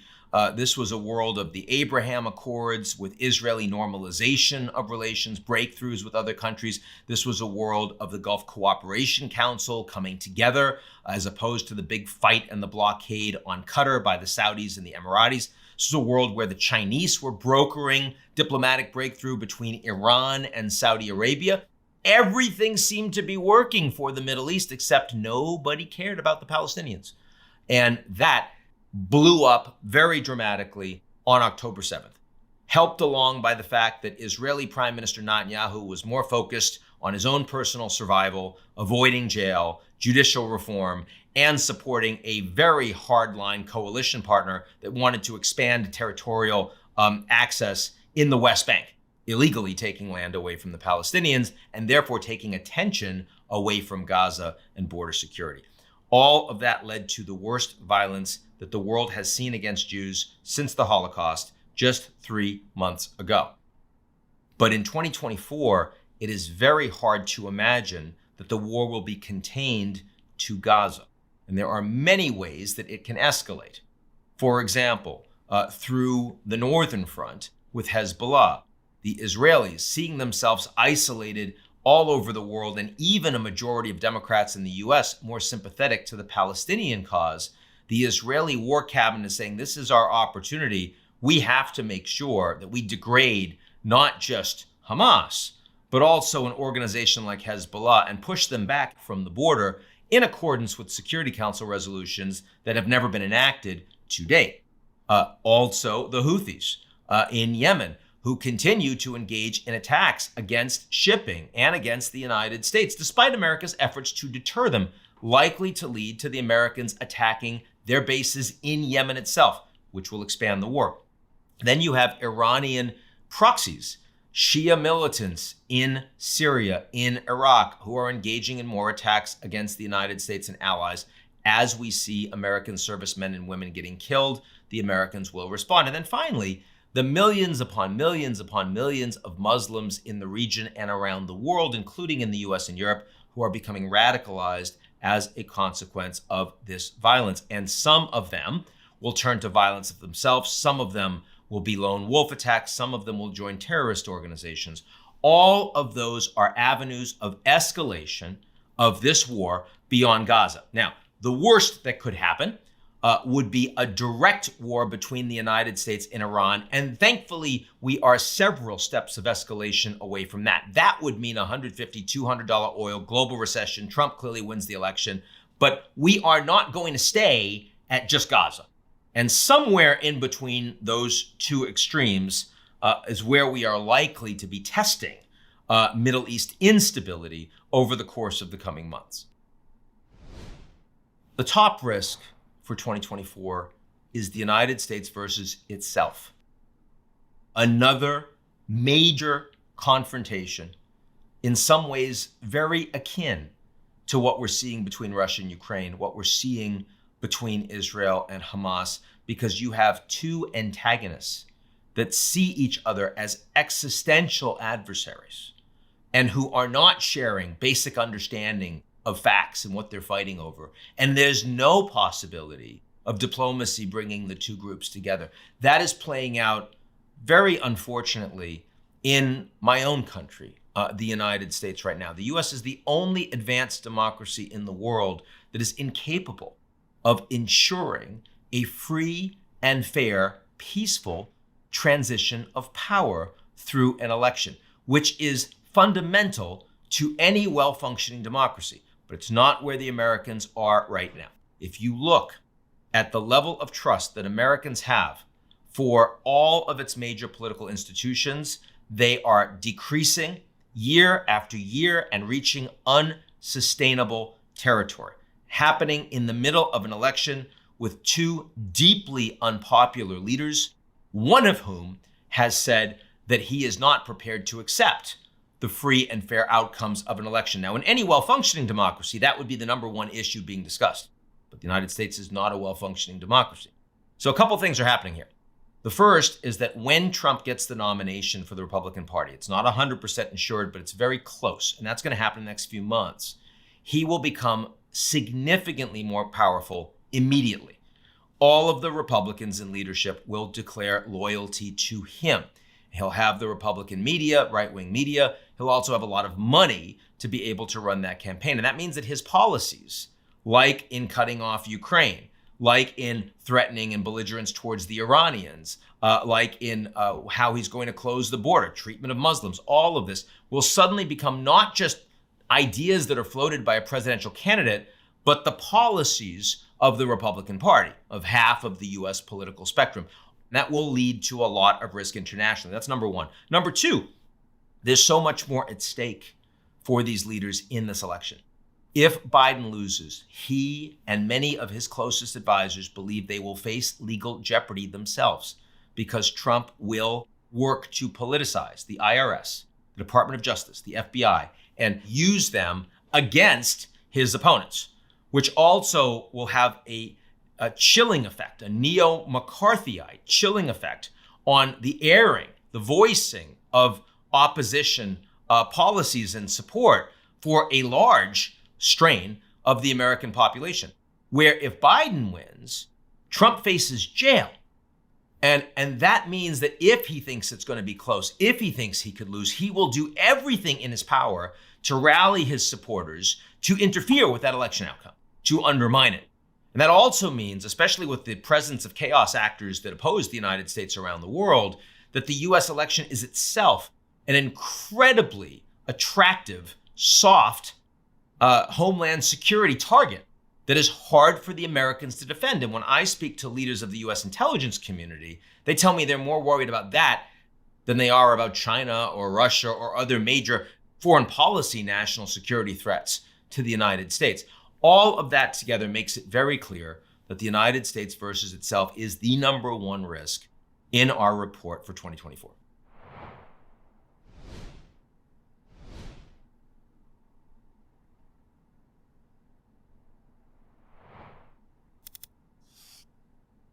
There are a lot of things that give me cause for optimism. I talked already about AI and the fact that even though it's listed as a risk, I think that the economic upside in very short order is very, very positive. Unlike so many other new technologies that are overwhelmingly a threat to entrenched powerful actors. So when you talk about transition energy, you pose an existential threat to the coal miners and to the oil producers and to all of the industries that rely on them and are connected to them. When you talk about artificial intelligence, this is a set of technologies that can be used by every incumbent to improve their efficiency and productivity. So you're going to see much more upside and much more investment from every corner in every sector. I'm very excited about that. I've never been so excited about a technological development in my life as I am what we're seeing in artificial intelligence right now. That's number one. Number two, we mentioned the US election as existentially problematic on the geopolitical order right now. But there are lots and lots of other elections around the world today, lots of other democracies that are holding elections in 2024, and almost all of them look to be quite stable. Mexico, where AMLO is very likely to be able to ensure that his pick, Claudia Sheinbaum, wins. And she's like AMLO in who she appeals to, but she's much more business savvy. She's much more technocratic. She understands the economy better. She's also a former climate scientist. So that's a big win for an economy doing well. Modi in India, most populous democracy in the world, 75% approval. He's going to win easily. He'll get another 5-year term, and he'll be able to conclude, this is his last term, that's what he says privately, he'll be able to conclude a lot of major economic reforms that really matter. Not only is that good for growth, India is unique in leading the global south, but also reaching out to the West, wanting to act as a bridge between these two major parts of the world. Imagine if India instead was run by South Africa's ANC, which would be much more anti-West, much more pro-China. The geopolitics would feel like two competing blocs. That's not what we have right now. The BRICS are not oppositional to the G7. There's a lot of overlap. India is a very big part of that that's underappreciated. You've got the European Union, a lot of unpopular leaders inside Europe dealing with populist upsurge, whether it's France or Germany or the Netherlands or others. But the European Union parliamentary elections will lead and return the same basic party formation as we've had for the last 5 years. Stability there and the most important supranational governance in the world. I could point to Indonesia too. Russia's a problematic election. It's not democratic. It's going to be Putin, Putin, or Putin. So it'll be Putin. But it's not like there's a lot of instability there. Right. Okay, finally, the most important geopolitical relationship in the world, the US and China. And for the last 3 years, I've spoken about that relationship as one of managed decline, but the focus has been decline. It's been very chippy. It's been very oppositional. This year, the focus will be management. And there is an effort by both the Americans and Chinese not allow the US-China relationship to fall into crisis for different reasons. In the case of the US, it's because it's an election year. They're dealing with the Middle East. They're dealing with Russia, Ukraine. Biden does not want another major problem to deal with as he heads into November. For China, it's because their economy, as we've discussed, significantly underperforming. And this is a horrible time for Xi Jinping to have to deal with a big fight with either the Americans or the Americans' allies. So he's being more cautious. And so they're putting a lot of effort into creating a lot of high-level engagement, which we didn't have over the last 3 years, between diplomatic figures, economic figures, and most importantly, military and security figures between the two countries. Doesn't mean we won't be fighting. After the Taiwan election, I'm sure there's going to be tension. South China Sea as well, technology as well. But the engagement we will have between the Americans and Chinese to try to manage and contain that fight is far, far higher than we've had in previous years. And that is a pretty big silver lining for 2024.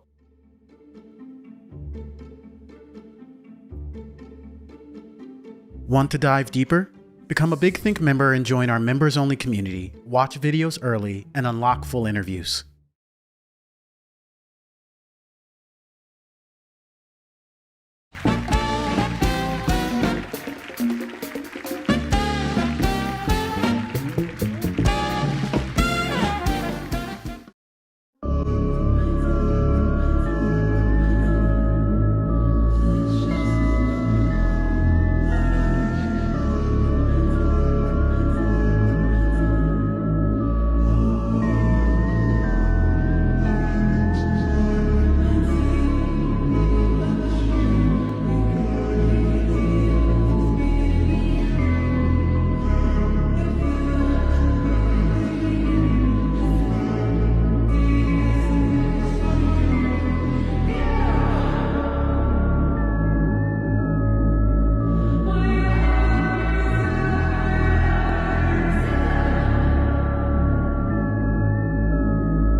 rapid advancement of AI platforms such as ChatGPT has everyone from librarians to judges to nurses to criminal investigators asking, how exposed is my job?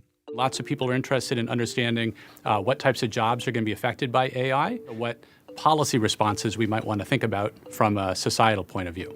This is professor and AI expert Rob Siemens, and he co-authored a paper ranking nearly 800 jobs and their exposure to artificial intelligence, particularly to AI language modeling. So I'm not in the top 20. However, I am number 22 on the list. The methodology takes 52 human abilities used at various jobs as defined by the Department of Labor. So it could be things like inductive and deductive reasoning, image recognition, language comprehension, and to ones that are much more physical. So trunk strength, arm-hand steadiness, something like that. And maps those 52 human abilities to 10 areas where AI most excels. Things like image generation, image recognition, language modeling, and things like that. The more those AI skills and human abilities overlapped, the more a job was determined to be exposed to AI. To focus the study, they did not consider the effects of robots and other automated machines in their research, and that skewed the rankings for some jobs that you might think would be more vulnerable to advances in technology. Workers in a manufacturing setting or maybe transportation and warehouse type settings score very low in exposure to AI as opposed to exposure to other types of automation. The type of jobs that the study found are most exposed to AI? White-collar occupations, often with high education requirements and higher pay. If you look at the top 20 occupations that are most exposed to advances in language modeling, 14 of those top 20 are professors. If you look at the number one thing that a professor does, it's prepare and deliver lectures. And we know that language modeling is really helpful when it comes to preparing content that you might later on then deliver to a classroom. AI's ability to recognize and generate language exposes a wide variety of white-collar professions, such as mental health counselors, writers, areas of the legal industry, even preachers. Now, praying, of course, large language models are not going to be very helpful with that. But in terms of creating the sermons that you might deliver, you would imagine that, just like large language models could help a clergy person do that, same thing with a college professor. And the number one job that is most exposed? Telemarketers. Part of the reason why telemarketers are so exposed to advances in language modeling have to do with probably the amount of speaking that they do and the amount of listening and responding on the fly to the comments that they get from whoever they're calling. So how exactly might AI change our jobs in the future? Now, just because an occupation is more exposed to advances in AI doesn't mean that that job is at threat of being substituted. And it's not that lots of jobs will disappear. I don't think that will happen. However, I do think that many, many jobs will change. I started questioning myself and then my ability and myself as a person. Anthea spent years building her dream career as a makeup artist. But one interview powered by AI facial analysis technology cost her her job. A career that I've worked really hard in, that I'd put a lot of my time, sweat and blood, effort, everything, my passion in. Mentally, yeah, massively affected me. Felt very let down, and I thought I'd gone mad. Anthea had to reapply for her job after being furloughed. She scored full marks for her performance, but it wasn't enough to save her livelihood. Anthea's former employer did not immediately respond to a request for comment. Her case is not the only one. A study of 20 countries found that more than 40% of companies use AI for recruiting and human resources. The UK was the second most likely to use AI this way. Meanwhile, job applications in the country are skyrocketing. The number of LinkedIn applications per person surged by 23% in the past year. It's not just for hiring and firing. Companies are also using AI to monitor workers' performance and even to predict who's going to resign next. But there are growing concerns that workers in the UK are not sufficiently protected in the process. The first step is to recognise that this requires regulation. When we have these technology systems in the workplace, there have to be people who are capable of saying the computer's got it wrong. Some companies believe AI improves the recruitment process. With the ability to crunch larger numbers of data. This software uses AI to extract information from CVs and run it through an algorithm to score candidates from 0 to 100 based on how closely they match the job description. When I was a recruiter, one of the things I struggled with was the sheer volume of applications that we used to get for our roles. So using this by ranking by match score allows me to make the most use of my time and speak to those top matching people first. AI could save companies time and resources. But when it's used without human oversight, workers pay the price. This video is brought to you by CuriosityStream and Nebula. See my exclusive Nebula series, Mysteries of the Human Body, and get a year of CuriosityStream for less than $15 when you click the link in the description. When most of us think of nanotechnology, something like this might come to mind.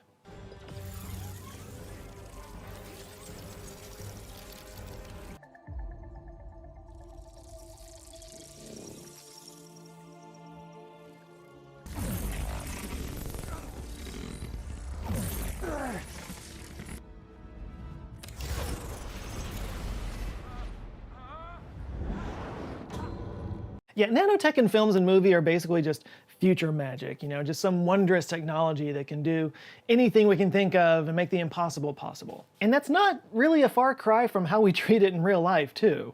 I mean, the thought that we can just manipulate atoms means that we could create materials and chemicals that not only we could never have dreamed of, but nature could never have dreamed of. Does nature dream?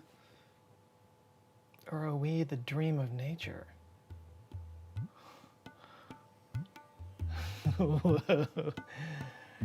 Trippy. From self-assembling construction to machines that can crawl through our blood and eradicate disease and cancers, so much of our hopes for the future are wrapped up in this one idea. And it's not a new idea. Bill Clinton was pushing for nanotech research in 1999, saying that someday we'll make materials that are 10 times stronger than steel, but at a fraction of the weight, that we'll be able to shrink the Library of Congress down to the size of a sugar cube and detect cancers within just a few cells in size. Futurologists Ian Pearson and Ian Neal of British Telecom claimed in 2005 that, quote, "In the next 60 years, we will see nanotechnology and biotechnology making impacts on our life that might seem magic to us, but will be quite normal to our children's children." And then there's graphene, which is essentially a two-dimensional nanomaterial. It won the Nobel Prize for Physics in 2010 with breathless headlines saying it would transform things like construction, health, electronics, and energy. In fact, the European Union committed over $1.3 billion in 2013 to figure out exactly what graphene could do over the next 10 years. And here we are now, almost 10 years later, and more than 20 years after Bill Clinton's predictions, and some of this has come true. In labs, anyway. But how close are we to those crazy future predictions that we were making? Or were those predictions just way too over-optimistic? Where are we exactly with nanotechnology? Fortune magazine defines nanotechnology as, quote, "the science of building machines and materials at the molecular level, where key components are measured in nanometers, or 1/1,000,000th of a meter." So when somebody says they're working at the nanoscale, that means they're working with matter that's between 1 and 100 nanometers. And there are a lot of analogies out there to try to conceptualize things at this scale. It's kind of challenging to get it across. But for example, one red blood cell is 7,000 nanometers wide. Actually, thick, not wide. So narrow. Yeah. Or if you look at your arm hair, which I have plenty of because I'm part Sasquatch, one hair is about 50,000 nanometers wide. So we're talking about manipulating matter tens of thousands of times smaller than that. It's kind of crazy to think about. And one of the first people to think about it, no surprise here, was Richard Feynman. He kind of introduced the whole concept of nanotechnology at a meeting of the American Physical Society in 1959 in a lecture he called "There's Plenty of Room at the Bottom." And he asked during this lecture, quote, "Why can't we write the entire 24 volumes of the Encyclopedia Britannica on the head of a pen?" He then went on to describe a vision of using machines to build smaller machines down to the molecular level. And many of his ideas have been proven correct, which is why he's sometimes called the father of nanotechnology. And many other things. Richard Feynman was really cool.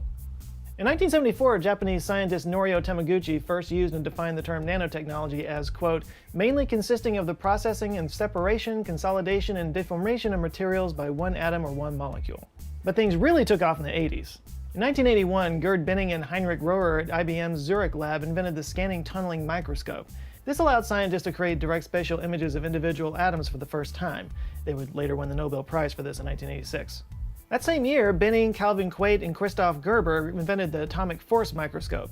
This gave scientists the ability to view, measure, and manipulate materials down to fractions of a nanometer in size. These were the advancements that were needed to actually visualize and manipulate atoms. Pretty important step. And after that, we got nanotubes, graphene, and buckyballs. And atomic animations.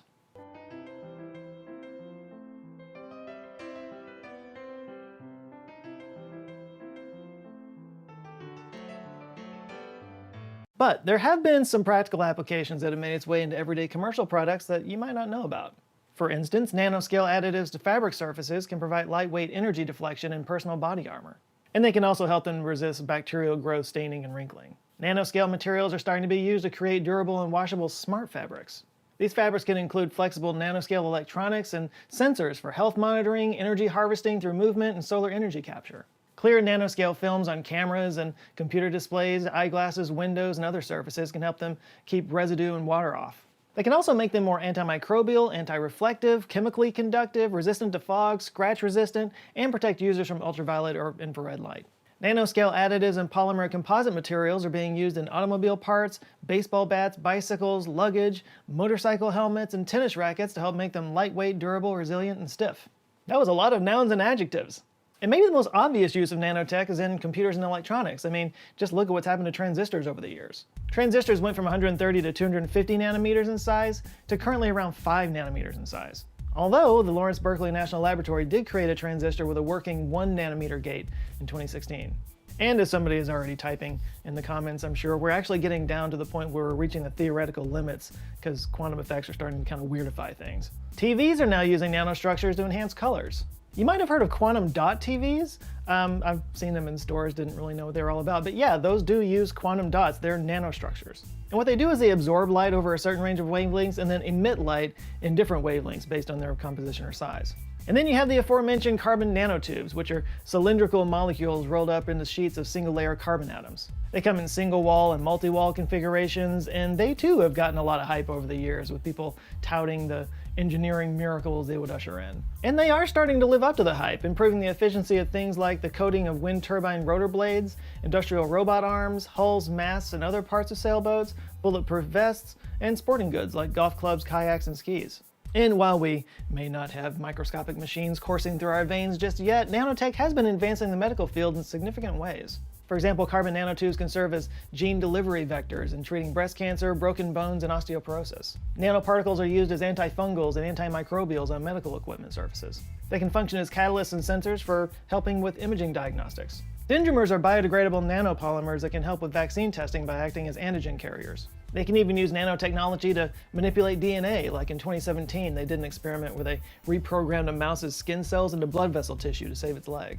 And they did this by tapping the wound with a chip that used nanotechnology to inject DNA into the cells. That's one of the crazier applications and frustratingly still in the testing phase, but it's knocking on the door of some of the more mind-blowing predictions about nanotech. But hype and science fiction aside, there are a few things that are in the development stage that could make a huge difference in the world. Okay, first I have to talk about a system that was developed by MIT back in 2019 that could remove CO2 from the air.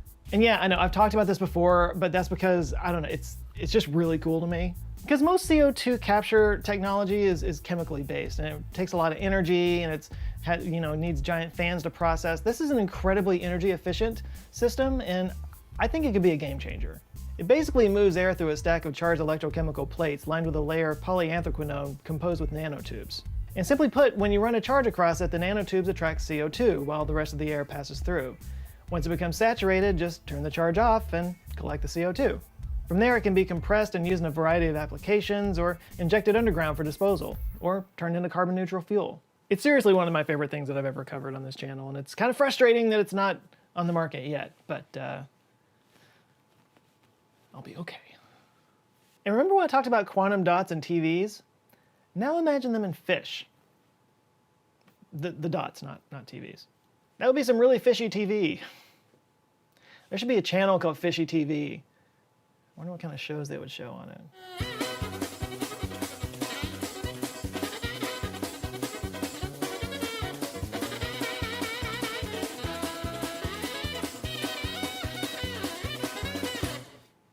Yeah, I got nothing. Where was I? Quantum fish dots, right. Last year, researchers at Chang'an University in South Korea used quantum dots to help reveal when fish begins to spoil. The idea is that fish produce an odorless histamine when they start to go bad. So they built a detector that uses these carbon quantum dots that are coated with chemicals, and when those come in contact with the histamine, it fluoresces under ultraviolet light. So now you can trust your eyes instead of just trusting your nose. And here's a pretty cool one. Just last year, researchers created some wood that can be used in flooring, and it creates electricity when you step on it. It was a team at ETH Zurich, and they used a fungus that can make the wood piezoelectric, meaning it can produce electric charge in response to mechanical stress. Dr. Ingo Bergert and his colleagues infected balsa wood with Ganoderma aplantium. I think that's how it's pronounced. It's a white rot fungus is what it's called. And they discovered after 10 weeks the wood could be compressed more than the uninfected wood, but then would return to its original shape. Also, the compression generated almost 60 times higher voltage than the untreated wood. So when they connected 9 of these infected wood blocks in parallel, they were able to generate enough power to light an LED bulb when the wood was compressed. So maybe someday office buildings or even stadiums could generate energy just from the people walking around in them. That'd be cool.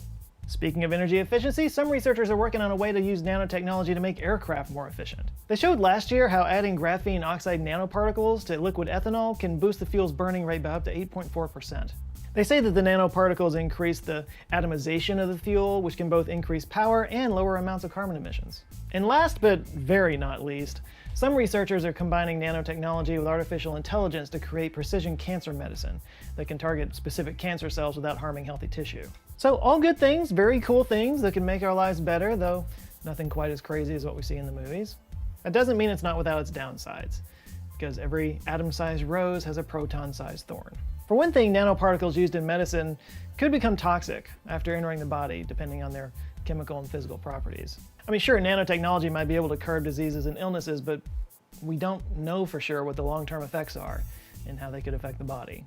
Not to mention they need to be handled properly. One study showed that 80% of human lung cells died when exposed to copper oxide and zinc oxide nanoparticles. Christine K. Payne of Duke University studies the inhalation of nanoparticles, and her lab found lots of unexpected genetic and molecular effects after breathing in nanoparticles, even those deemed safe by traditional toxicology tests. Payne told The Guardian in 2019, quote, "What all labs doing such research are seeing right now is that there are effects beyond toxicity. So you can work at non-toxic concentrations but still see, for example, an oxidative stress response that can lead to inflammation. Do these more subtle effects matter, especially over long-term exposure?" Similarly, we don't fully understand how nanoparticles can affect the environment and ecology. And then there's the dreaded gray goo scenario. For the record, this is way far ahead of where we are right now, but if you have, tiny nanomachines that are programmed to build other tiny nanomachines, molecule by molecule, that can get out of hand, and we wouldn't be able to stop it. And the fear is that eventually these microscopic assemblers would just convert all organic matter into more assemblers and consume everything in the world in the process, turning the whole world into a kind of gray goo. This is sort of similar to the idea of a paperclip machine becoming sentient, and with its only directive to create more paperclips, it eventually destroys the whole solar system and turns the whole thing into paperclips. But really, these are more thought experiments than anything. So yeah, self-replicating nanobots are still pretty far away, but we do have some success manipulating already existing biological micromachines like bacteria and viruses to make them do our bidding. This could go a long way to fixing genetic issues by reprogramming viruses in a process called reverse transcription. So instead of it entering its own virus DNA into a cell, it can insert repaired DNA that corrects a genetic abnormality. The virus then works as a vector to sort of spread that DNA around the body. And this is already happening in various trials around the world. This could be the first step to creating more sophisticated programmable nanobots in the future. So like many things in science fiction, the dreams of nanotechnology don't line up completely with what we know is possible. Doesn't mean there aren't some really cool things on the horizon, though. You might be surprised, I know I was, at how many common things we use every day that have nanotechnology in them right now, or have been improved by nanotechnology in some small way. Pun intended. But if you really want to take a deep dive on the promise of nanotechnology, there's a whole series you should check out called The Nano Revolution on CuriosityStream. Okay, full disclosure, sometimes I have to stretch a little to come up with a suitable CuriosityStream link for a video, but this is the whole series on this very topic. Like, why did I even bother making this video? It's a 3-part series on how nanotechnology will revolutionize medicine, the environment, and engineering, featuring interviews with the experts out there that are making that future happen in labs all around the world. It covers a lot of ground I couldn't get into in this video, obviously. I was looking at where nanotech is today. This is looking more at where it's going to be in the next 10 to 20 years. This, of course, is just one of thousands of documentary series on CuriosityStream from some of the best documentary filmmakers around the world. And if you like the kind of content I cover on my channel, this is definitely the streaming service for you. Even better, with your subscription to CuriosityStream, you get free access to Nebula, the streaming service I'm a part of, as well as many of your other favorite YouTube channels where you can watch our videos ad-free. That means both pre-rolls and these sponsor messages like you're hearing right now. Oh, don't believe me? Then go sign up for Nebula and see for yourself. Go ahead. Prove me wrong. And of course, Nebula is the only place where you can watch my 6-part series, Mysteries of the Human Body, which covers all the weird and surprising ways our bodies have kept us guessing over the years. Like, do you know what a teratoma is? It's a tumor made up of hair and teeth. Some real David Cronenberg shit. Go check it out.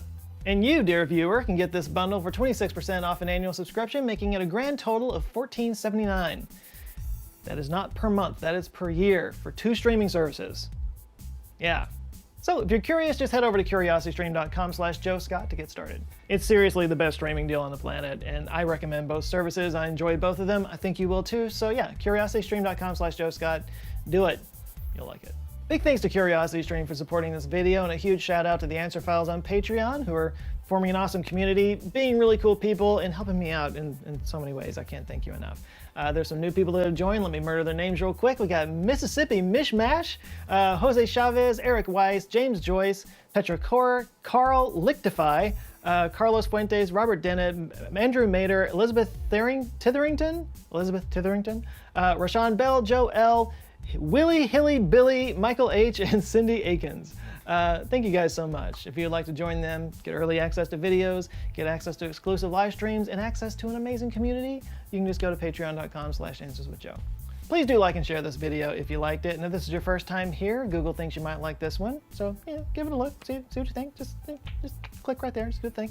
And you can look at any of the other videos down here on the side that have my face on them. Go check them out. And if you enjoy them and you want to see more, I do invite you to subscribe. Come back with videos every Monday. Cool, that's it for now. You guys go out there, have an eye-opening rest of the week. Stay safe, and I'll see you next Monday. Love you guys. Take care. What happens when humans begin combining biology with technology? It is the power to recode life itself. We will see human organ farms, governments using artificial wombs to rebuild populations, robots with biological parts. There will be genetically altered humans who are able to heal people through touch, and so much more. This is the world of biotechnology.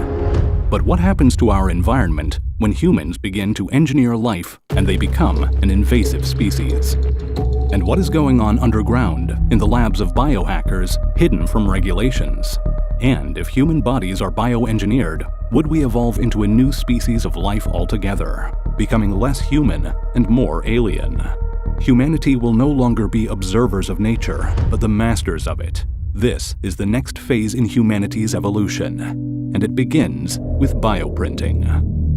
Bioprinting is 3D or even 4D printing, but instead of plastic or metal, it uses living cells called bioinks. These cells are printed layer by layer and can grow and connect with each other, creating biological structures. With bioprinting, we're not just creating objects, we're breathing life into them.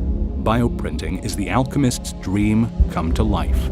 Some basic level uses include bioprinted eyeball corneas, bioprinted hair follicles for hair loss, personal cosmetic testing, and combat wound healing. And traveling further into the future, more advanced bioprinting will achieve 3D printed coral reefs that provide habitats for marine life, helping to restore damaged ecosystems. Or small-scale robotic space stations that are bioprinting factories, since printing with liquids is more effective when done in a microgravity environment. When it comes to the human body, bioprinted organs are manufactured in organ farms to overcome the challenges of donation shortages. Or a patient's own cells are used to create miniaturized organs or organoids that are used to test medical responses before actual administration.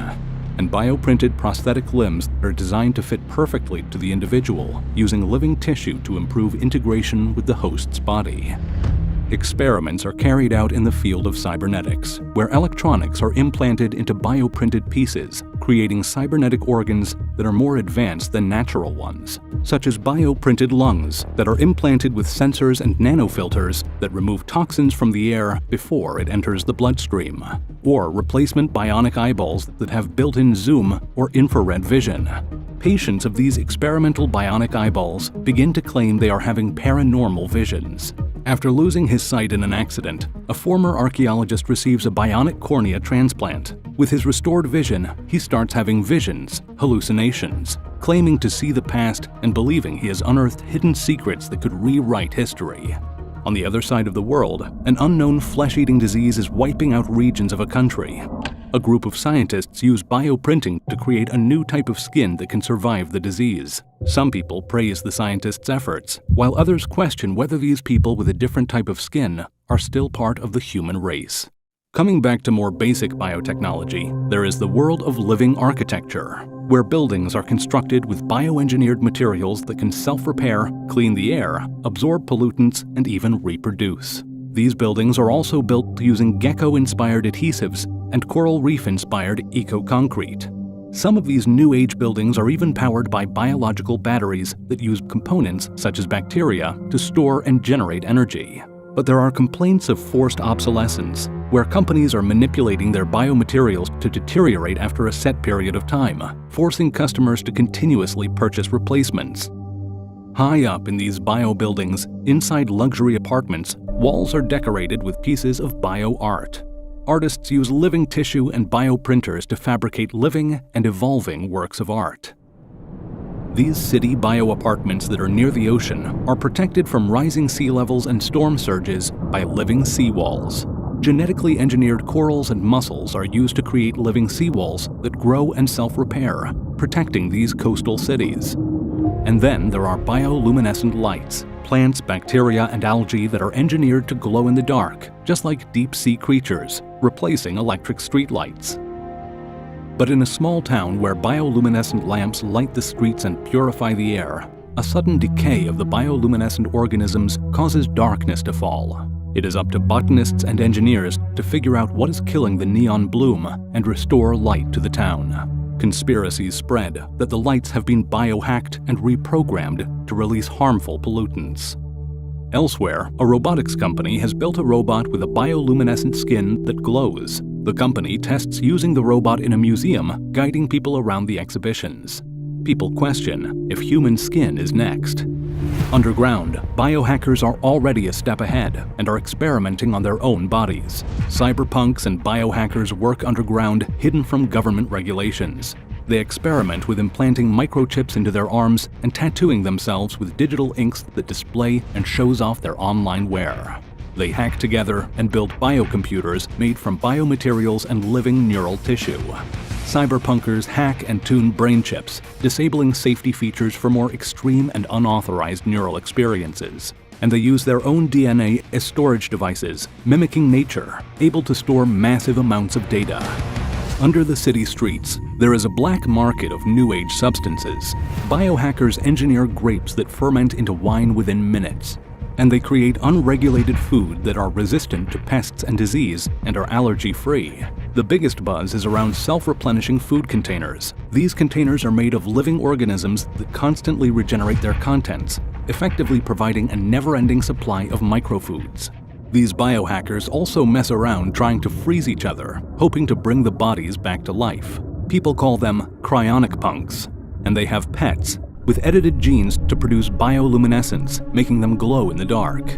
And there are rumors of chimeras, animals created with genes from multiple species.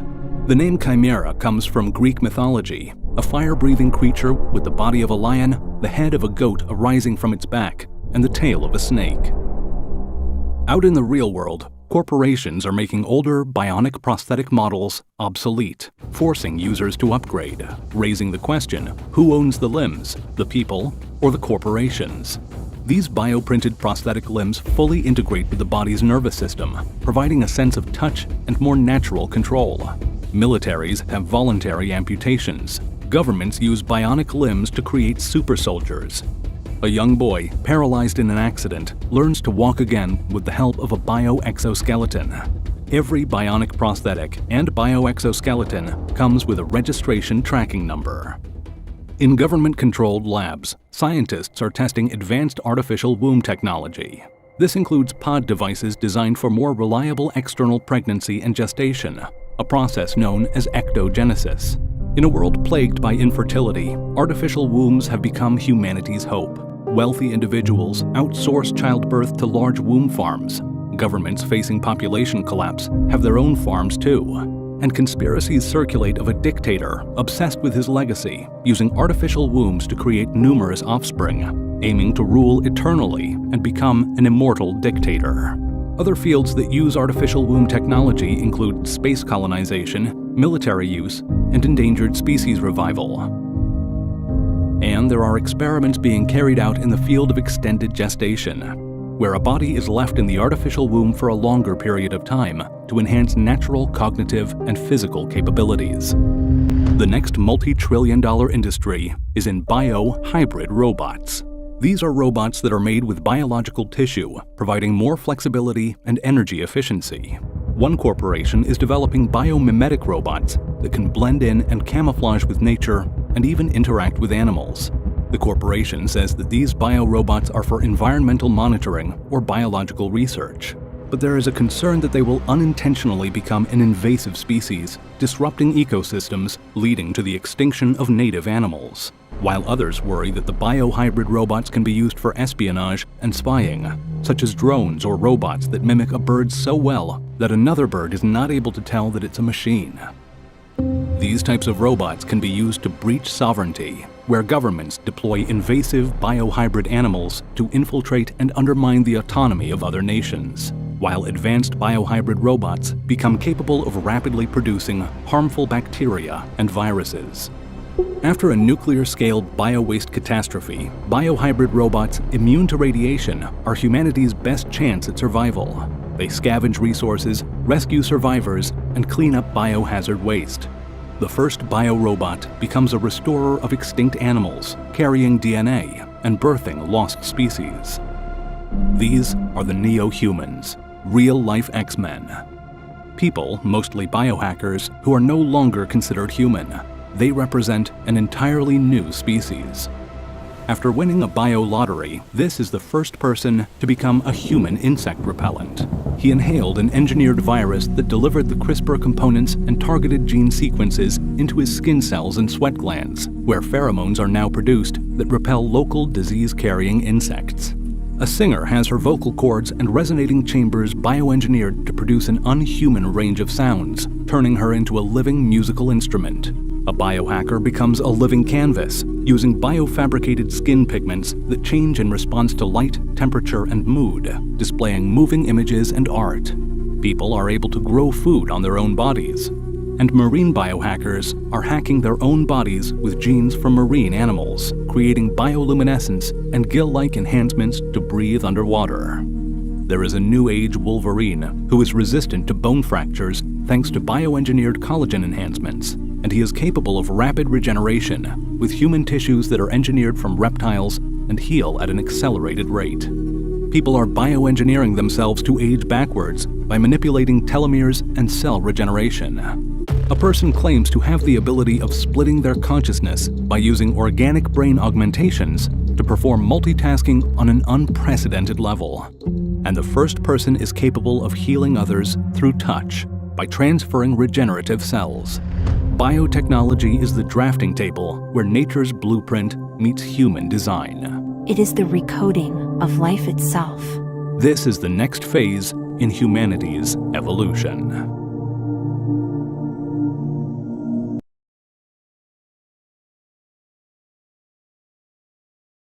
One of the reasons that your phone can deliver such extraordinary experiences, things like the fastest way to get home or a show or a podcast you might enjoy, is because it tracks you. It tracks information about your behavior and where you go in the world. Now, it turns out that a company is selling that information to police such that they can surveil millions of Americans in their most intimate habits, and they can do it without a warrant. When you download an app and it asks if it can use your location data, you probably understand that you're letting that company know where you are from now on. What you probably didn't know is that you also gave the app the permission to sell that data to pretty much anyone. And now a privacy group has discovered that dozens of law enforcement agencies across the country have been buying that data in a piece of software called Fog Reveal, which says it can give them the power to track the movements of 250 million Americans, often without a warrant. A 2019 user's manual from the company, received from a police department under a Freedom of Information Act request, promises that what used to require, quote, witness interviews and travel records can now be revealed in minutes. Even if your local law enforcement agency didn't have a contract with FOG, it's likely that your data was caught up and is in FOG's database. Here's the thing. You and I and anyone else walking around with a phone the last few years has already been inside a vast surveillance network. But the police didn't build it, the tech industry did. They did it so that they could follow our habits and predict our patterns and basically follow our location so they could sell us stuff. The police are just purchasing access to that system like anyone else. And here's what they're getting for their money. There is no record of the San Francisco Police Department using Fog Reveal, but let's take a day in this city as an example. First, I went to the heart of the downtown waterfront, the Embarcadero, to meet Patrick Jackson, an expert in tracking technology. What kinds of information can a data broker amass from all these different apps we've given permission to? So they collect everything. They may collect your email. Another app, they may collect your phone number. But those pieces of data are tied together with something called an advertising identifier. Does that include where you have been? Yes. A spokesperson for the company that makes Fog Reveal says it does not display personally identifying information to police. So what Fog, as I understand, is serving up is just the identification of some devices that are in an area, not tied to the actual person. So there are advertising related IDs for each device. However, they do not give who the person is, who the cell phone number is. Jackson says that doesn't matter. We're increasingly seeing that this data has been used to make this anonymous data no longer anonymous. Even though I think I have an individual private relationship with each app, in fact, behind the scenes, it's all coming together and creating this portrait of me. And there's buyers for this data. It could be private market, it could be governments, police stations. Anybody can access this data from these data brokers as long as they have a checkbook. And users have no idea it's happening. When I buy something like the jacket I just purchased a moment ago, it gives data brokers the opportunity to combine my location data from the phone and my credit card purchase history from the credit card company. And together, you can put together a picture that allows a company and now the police to identify this phone as being specifically mine. Internal police presentations obtained by the Electronic Frontier Foundation show that police have used Fog Reveal to do this. Because, as a Missouri Highway Patrol officer wrote, quote, if we are good at what we do, we should be able to figure out the owner. So we're talking about a mass volume of data that is incredibly detailed and can give law enforcement an idea of anyone who is in a particular area, as well as retrace your steps back and basically reconstruct your entire life. Here's the crucial thing to understand. It isn't that I have one app that knows where I am right now. It's that multiple apps have been watching me over time. And as a result, they know where I live, where I work, where I go to the grocery store, and can assemble a portrait of my life. This is why Fog Reveal says that it has access to 15 billion moments globally every day. Emails from the company to police clients argue that they do not need court approval because the company doesn't give over names and because police are buying from a public marketplace. The blurring of these lines is why the few privacy oversight officials we have say we need a consumer data protection law in this country. Corporations don't have police power.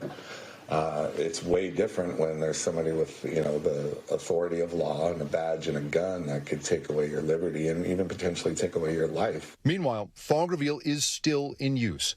The Electronic Frontier Foundation has so far confirmed 18 law enforcement agencies that have used Fog Reveal's service. Other records indicate the software has been used by as many as 60 agencies nationwide. Now, Harry, you might expect that the Fourth Amendment's constitutional protection for us when it comes to illegal search and seizure would apply in this case, but it does not. There is no federal regulation when it comes to online privacy, nothing comprehensive, certainly, and in this particular case, we're talking about an open marketplace that you and I don't know about, but that doesn't mean that people, literally anybody, can go out and buy that information, and that now turns out to include police. Until Congress or the FTC imposes some sort of privacy regime in the United States when it comes to these kinds of apps and the data they collect, companies like this are free to do what they like. Thanks for watching our YouTube channel. Follow today's top stories and breaking news by downloading the NBC News app.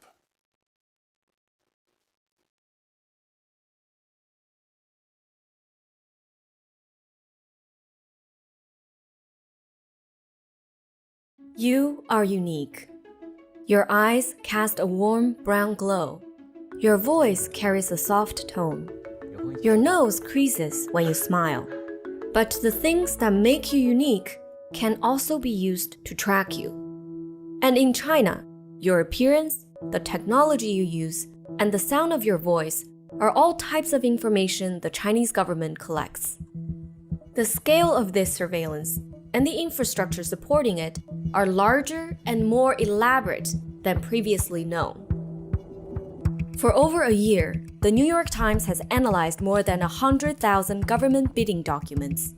They span 2 decades and were collected and shared exclusively with us by China File, a digital magazine published by the Asia Society. In these bidding documents, government agencies from across the country detail what surveillance products and services they need, from phone trackers to equipment used to collect iris scans and DNA samples. These documents explain the strategic thinking behind the purchases and invite companies to bid for project contracts. Together, they reveal China's ambition in collecting vast amounts of sensitive personal data. From the local to national level, China aims to gather as much information as possible on its citizens, centralize this data, and use it to maintain authoritarian rule over its entire population. Let's start with the cameras, the foundation of China's surveillance state. There's a lot of them. Analysts estimate that over half of the world's nearly 1 billion surveillance cameras are in China. These cameras surveil and store the images of all who cross their paths. A bidding document from Fujian province in the country's southeast details the police's plan to improve their facial analysis system. It reveals just how much data their facial recognition cameras are capturing, so much so that they required a database 20 times as large. In this case, the system detects faces from video feeds and stores 2,000 images of those faces every day. Police keep them for 6 months. There are 7,000 video feeds in this Fujian system, so that's 2.5 billion facial images stored at any given time. All those images are for just one province in China. To put that in context, that's 3 times bigger than one of the largest US government facial recognition databases, which is run by Homeland Security. Throughout China, authorities are highly strategic about where they place cameras. Dozens of documents show that police detail the locations and precise viewing angles for the cameras. For example, there are instructions for a camera's placement on the northwest side of this apartment building in Beijing, and across the street from this kindergarten in the city of Jiaxing. Police don't just watch from the outside either. They want to put cameras inside the lobbies of these hotels, including at this franchise location of American hotel brand Days Inn. The hotel's front desk manager told The Times that the camera does not have facial recognition capabilities and is not feeding videos into the police network. One document from the town of Xiqiao in Guangdong province reveals the philosophy of local officials as they aim for maximum surveillance. They've determined that cameras should go in places where people fulfill their most common needs. The document lists coordinates for camera positions. They match locations where people shop, where they live, where they learn, and travel. To take advantage of all this footage, police around China rely on software to analyze and extract more information. State media promotes the software's ability to identify a person's race and ethnicity, the color of their clothes, and whether they're wearing a mask or glasses. Documents show this technology can search a person's image in existing databases for a match. These search results often contain more specific information about the person, like their national ID number, name, sex, and permanent address. While this type of technology is readily available, the documents show the government doesn't think it's being used widely enough. In one, China's top police agency complains that the analytical capabilities need to be better and are too decentralized. The government is determined to not only fix these consolidation issues, but to branch into new and more invasive surveillance technologies. While cameras track you in public, much of your private life is on your phone. Your location, the apps you have, the things you say online. The government is using all of this information to monitor you without you even knowing. Police use phone trackers to help connect your digital life to your physical location. our investigation found a dramatic expansion of their use across China. Sometimes the trackers are invisible, hidden within cameras. Others look like Wi-Fi routers. Here's how authorities put this technology to work. Your phone is constantly searching for the strongest available network signals. Some trackers, known as IMSI catchers, imitate strong cellular signals, luring your phone's connection before capturing its unique identifying information. Other trackers, like Wi-Fi sniffers, lie in wait on public Wi-Fi networks, intercepting and analyzing your phone's outbound communications. Since these trackers can be installed throughout a city, authorities can use them to map out a phone's movements. Let's say you post something online that the government finds incendiary. Police can go to social media companies and find out your username, phone number, and your device ID. They can then look up that device ID to see what the trackers have captured.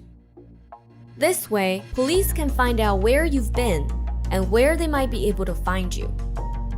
These trackers can also exploit weak security practices and might be able to screen the apps you've installed. And those apps can say a lot about you. For example, police from a county in Guangdong bought phone trackers and hope they can use them to detect which phones have a Uyghur to Chinese dictionary app. Users of the app are likely part of the Uyghur ethnic minority, a group that is heavily surveilled and oppressed by the government. In 2019, a New York Times journalist walked around a city in Xinjiang where most Uyghurs live. There, he found 38 Wi-Fi sniffers in just one neighborhood. We traced one of the earliest phone tracker purchases to Shandong province in 2015. 7 years later, according to our analysis, all 31 of mainland China's provinces and regions have them. Phone trackers are powerful tools on their own. But here's what happens when you combine them with other data. These are internal product presentations we obtained from MEGV, one of China's biggest surveillance contractors. MEGV's technology compiles various types of personal data from mobile devices, cameras, and other sources. MEGV told The Times its aim is to make communities safer and not, quote, about monitoring any particular group or individual. But this product is already being used by authorities and can display a person's movements, clothing, vehicles, mobile device information, and social connections. It shows us the type of dossier that authorities could generate for anyone. But we found that the pursuit of your personal data goes even further, to the biology of what makes you who you are. This is the next frontier of surveillance in China. The government is actively collecting voice prints, iris scans, and DNA samples from its people, and maintains that the primary use of this material is to track criminals. Chinese media often promote these efforts, but the documents repeatedly show that police are gathering troves of material from everyday citizens too. Like in the city of Zhongshan, here a document reveals that police are adding devices to record audio from at least a 300-foot radius around their street cameras. The document outlines their plan to use voice recognition software to analyze the audio and add people's voice prints to a database. The police hope that combining voice recognition systems with facial recognition cameras will help them identify targets faster. But since your voice, much like your appearance, alters over time, our investigation shows Chinese authorities are starting to collect personal identifiers that are less likely to change over time, such as iris patterns. One document reveals that in Xinjiang, where millions of Uyghurs live, a government contractor built a database that can hold iris samples of up to 30 million people, enough to cover Xinjiang's entire population. We discovered this same contractor is now building large iris databases across the rest of the country. Documents show that the Chinese government is collecting another type of sensitive biometric data from broad segments of the population: DNA from men. Authorities can use genetic tracing to catalog entire generations of men, so a database built today will be useful far into the future. China says it uses these genetic databases to solve crimes. Criminal investigations around the world also rely on genetic information for this same reason. Y chromosome DNA is passed down from father to son. Given a genetic sample from an unknown male suspect, investigators can compare the man's Y DNA to samples already present in their databases. A match indicates a relationship along paternal lines and helps pinpoint the suspect's family history and geographic ancestry. Because of privacy concerns, many countries limit DNA collection to just criminals and suspects. But our analysis shows China stands out in its ambition to build ever larger databases of male DNA. We identified the earliest effort in Henan province in 2014. Today, male DNA databases exist in at least 25 out of mainland China's 31 provinces and regions. The logic behind this ever-expanding campaign is clear. A bidding document from Gansu province points out that as populations and family lineages grow, so too will the value of male DNA collection. In the same document, the police describe their objective this way: do not miss a single family in each village. Do not miss a single man in each family.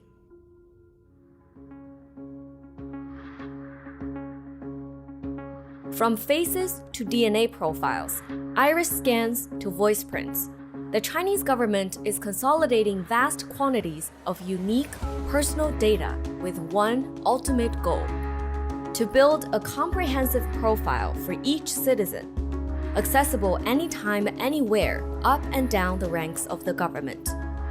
This sweeping surveillance effort lays the groundwork for even more advanced methods of control. The documents show that the state is even working towards predicting potential threats before they materialize. It is building a future in which mass surveillance supports authoritarian rule, and it's unlikely to stay in China.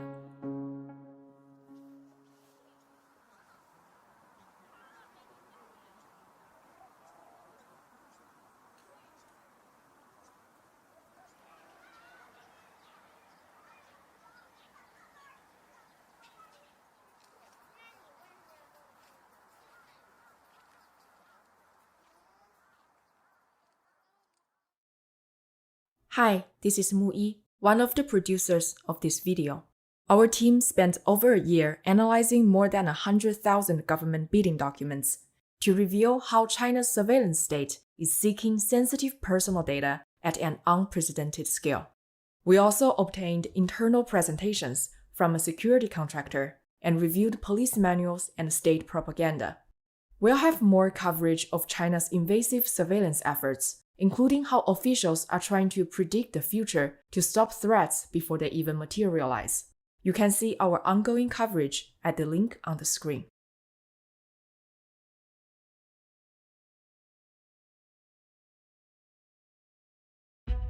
It's undeniable. We are facing a global climate emergency. But there is hope. We can still slow global heating and dramatically lessen its impact. But without action, the conditions for living on Earth will get worse. Fires, floods, storms, droughts, hunger, conflict, poverty, grief, anxiety. By 2050, pollution may be so bad, there might not be fresh air to breathe. Rising ocean temperatures could destroy nearly all the world's coral, decimating our fish stocks. Global harvests will likely be failing, sending our food prices skyrocketing, and even more people into food poverty. Our world could be so catastrophically hot that sea level rise would displace millions. Increased risk of disease, war, and mass migration would create global chaos. It doesn't have to be this way. Averting the worst is still achievable if we act now. It will be hard, but together we can make a difference. We need to cut our carbon emissions in half by 2030, then half again by 2040, and then again by 2050, and push our corporate and political leaders to do the same. Not tomorrow, today. Write to your elected representative. Tell them it's time to act, or they'll lose your vote. Support an organisation that's lobbying to eradicate fossil fuel emissions and revolutionise agriculture. March for change. Call for climate justice, a green future that benefits everyone. If we act now, there is a chance that by 2050, our hard work can help deliver a world with clean air powered by wind and sun, a world with more space for wildlife, a world regenerated by all of us, a world ready for whatever comes next.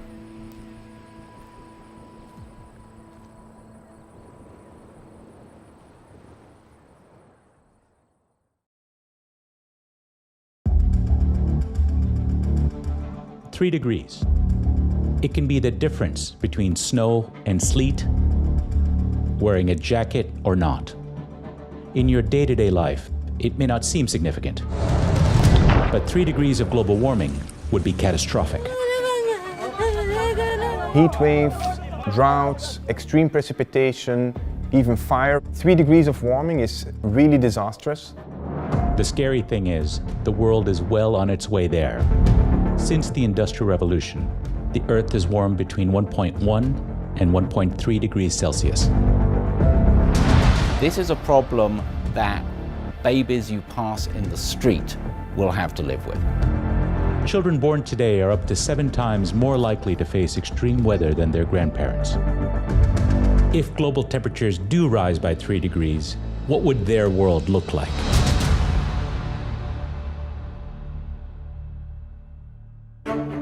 Rising sea levels, desertification. Hollywood has always enjoyed imagining the end of the world. While blockbusters like this are clearly fiction, this film will show the scenario we all face, unless more drastic measures are taken to stop burning fossil fuels.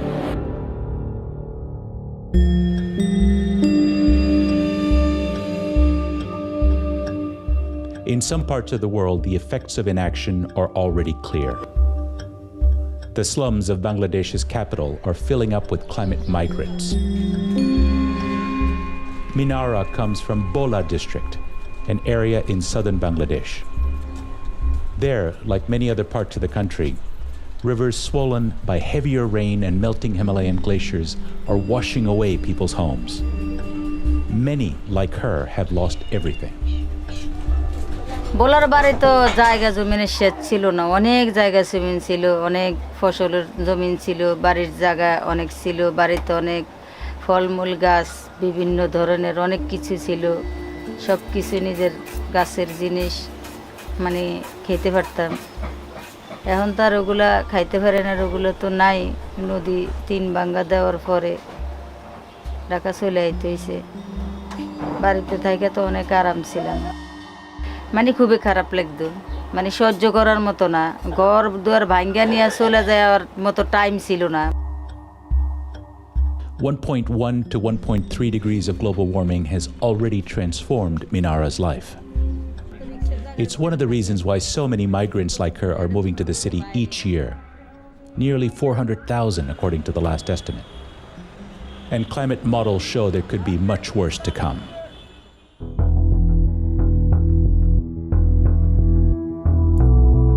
Climate scientist Yuri Rogol has spent the last 10 years modeling future climate scenarios for the United Nations.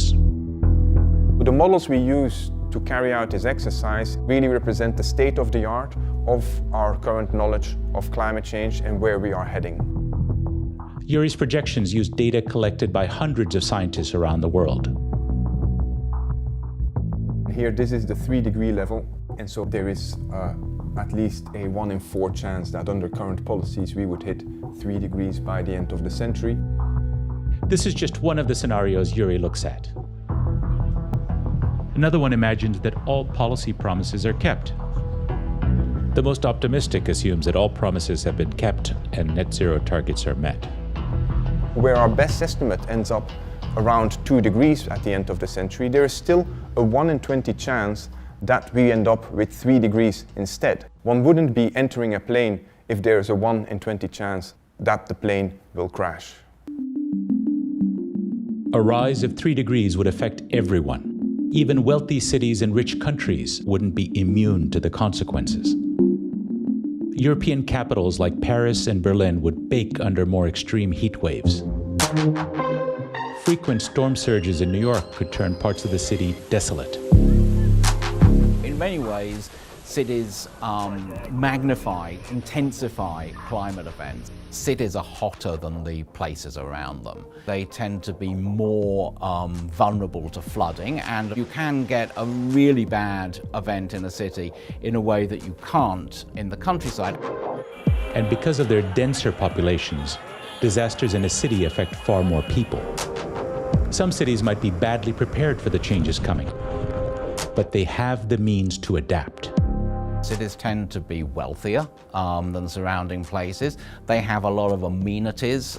A city that has taken seriously the risks of a 3-degree world wouldn't necessarily be a worse place to be in a 3-degree world.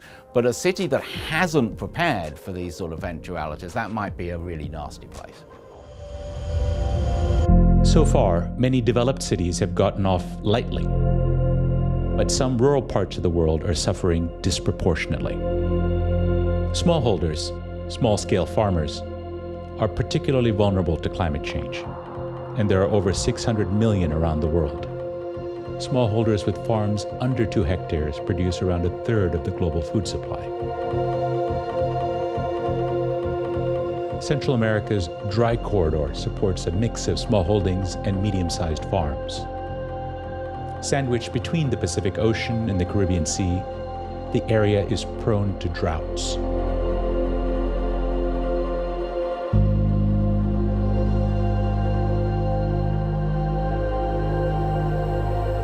Israel Ramirez Rivera is a smallholder in Guatemala.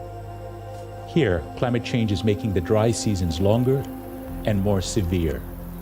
Digamos que esta es la mazorca más grande que pudo dar esta parcela. He depends on his crops of corn and beans, but they're getting harder to grow. Las montañas a nuestros alrededores no nos tenían casi alimentos nativos, cual ahora ya no hay, ¿verdad? Por el tema del cambio climático que viene afectando, ¿verdad? Nearly 2/3 of the smallholders in the dry corridor now live in poverty. El impacto que nos ha dado es de que a raíz de todo eso que ha venido a la desnutrición de los niños, se nos han muerto varios, a los cultivos más que todo, porque la canícula viene más a pegarnos más duros. Entonces ahí se nos marchita y ahí ya no hay tales de que vamos a producir un alimento en abastecimiento, ¿verdad? Severe droughts in Central America are now 4 times more likely than they were last century. Muchas familias de acá, pues, a unos han intentado emigrar en Estados Unidos, la desesperación económica, ¿verdad? Incluso aparte deudas, todo eso ha motivado de que los vecinos de esta localidad emprendan su viaje. Migration from Guatemala to the United States has quadrupled since 1990. Not all of this has been due to climate change, but longer droughts would force even more to move. In a 3-degree world, annual rainfall in this region could drop by up to 14%. At 3 degrees, over 1/4 of the world's population could endure extreme droughts for at least a month of the year. Northern Africa could see droughts that last for years at a time. But for some, too much water will be the problem. 10% of the world's population lives on a coastline that's less than 10 meters above sea level. For these coastal inhabitants, a 3-degree world would spell disaster. By 2100, global sea levels could have climbed by half a meter from 2005 levels.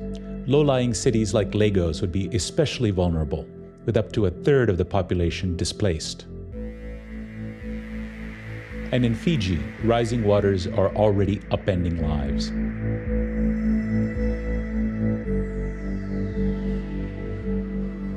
You can see the graveyard there. It's all underwater now due to this rising sea level and climate change. The village of Toguru in Fiji is being swallowed by the sea. Barney Dunn, the village headman, has seen over half the village disappear. Relatives' houses have been abandoned and family graves are now underwater. We've been asked by the government to relocate, but no one wants to relocate because we have our great-great-grandparents down there in the sea. This is the place we've been brought up in. It's not easy to live. Past attempts to build a seawall haven't worked, but Barney sees building a new one as the village's only hope. If they do that, maybe we can save whatever is left. But if we don't have the seawall, then it will keep eroding, and time will come, maybe in 10, 15 years, Toguru will be all eroded.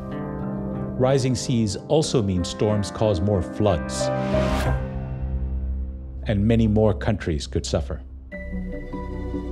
The Philippines and Myanmar are just two countries that will also see an increase in storm surges in a 3-degree world. To escape, many will move, often to urban areas. Half the world's population already lives in cities, almost a third in slums. For them, a 3-degree world could be deadly. Minara has moved to Dhaka to escape the impact of climate change. But life could get even worse for her. অনেক কষ্ট হইতেছে দিনে যখন রৌদ্র উঠে তখন অনেক কষ্ট আবার রাত্রেও অনেক গরম লাগে অনেক রাত্রেও ঘর ঠান্ডা হয় না তাপমাত্রাটা দিন দিন বাড়তে আছে মানে এখন কি আরো বাড়তেছে সামনের দিকে আরো বাড়বে এখনো থাকতে পারতেছি না সামনের দিকে কিভাবে থাকুম Dhaka is getting hotter. In the last 20 years, the average daytime temperature has crept up by nearly half a degree.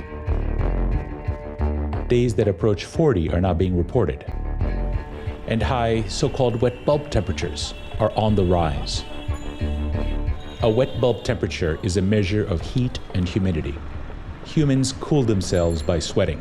But in these conditions, when relative humidity is near 100%, sweat doesn't evaporate well, so people can't cool down, even if given unlimited shade and water.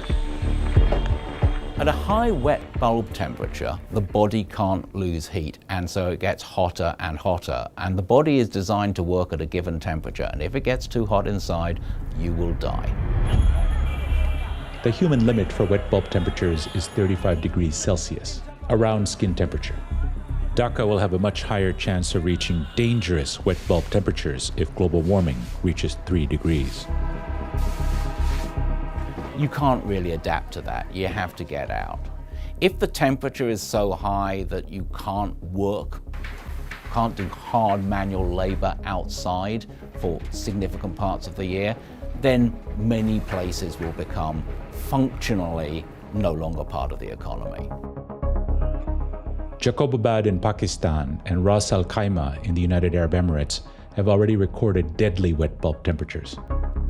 More of the tropics and the Persian Gulf, as well as parts of Mexico and the southeastern United States, could all get to this threshold by the end of the century. Climate modeling might show us the weather, but it doesn't show us its other effects on society. Established migration patterns could change. Climate disasters may exacerbate reasons people cross borders. Within countries, more people will move to cities. In a 3-degree world, tens of millions of people a year could be displaced by disasters made worse by climate change. When people are displaced by climate, they may well go to cities because cities are the places that attract people from the countryside already. A lot of people who can get to the developed world, not least because the developed world tends to be less hot, will give that a go. As migration around the world increases, there could be more competition for fewer resources. Water, already a highly contested resource, will be a focal point. Turkey's new Ilısu Dam has reduced the flow of water into Iraq. China lays claim to rivers vital to India and Pakistan. The prospect of a water conflict makes people very uneasy. China, backward man in China! How national tensions would exacerbate those sorts of reactions in a 3-degree world is the sort of thing that no one should really want to find out. I think you'd have to be incredibly sanguine not to think that the sort of climate extremes that we talk about in a 3-degree world wouldn't lead some places to the brink of societal collapse. Those lucky enough to escape unrest would still have to adapt to a radically different world. People can adapt to climate change in all sorts of ways. One of the most obvious ones is air conditioning. But other ways to adapt at a local or regional level, I mean, one of the most obvious is diversifying agriculture. There are physical things you can do, like seawalls. The fact that people can adapt and that adaptation will reduce suffering doesn't mean that it will eliminate suffering. Suffering is built into this whole process of heating up the planet. Adaptation will only get the world so far. The best way to deal with a 3-degree world is not to go to a 3-degree world. And that's why increasing efforts on mitigation are important. It's why working towards negative emissions that could bring down the temperature after it peaks are important. Once you get to a 3-degree world, you are in real, bad, global trouble. The scale of change needed and the slow progress of governments so far means 3 degrees of warming is uncomfortably likely unless more is done. Despite existing pledges, greenhouse gas emissions are still set to rise by 16% from 2010 levels by 2030. The need to act has never been clearer. There's still time to reduce emissions so that a 3-degree world remains fiction rather than becoming fact. Thanks for watching. To read The Economist's cover package on what a 3-degree world might look like, click on the link. And don't forget to subscribe.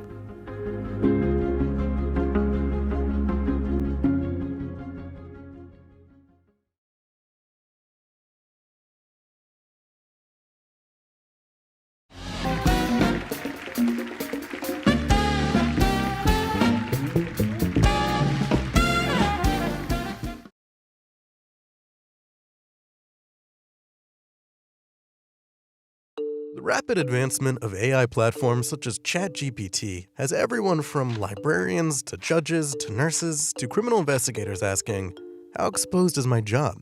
Lots of people are interested in understanding what types of jobs are going to be affected by AI, what policy responses we might want to think about from a societal point of view.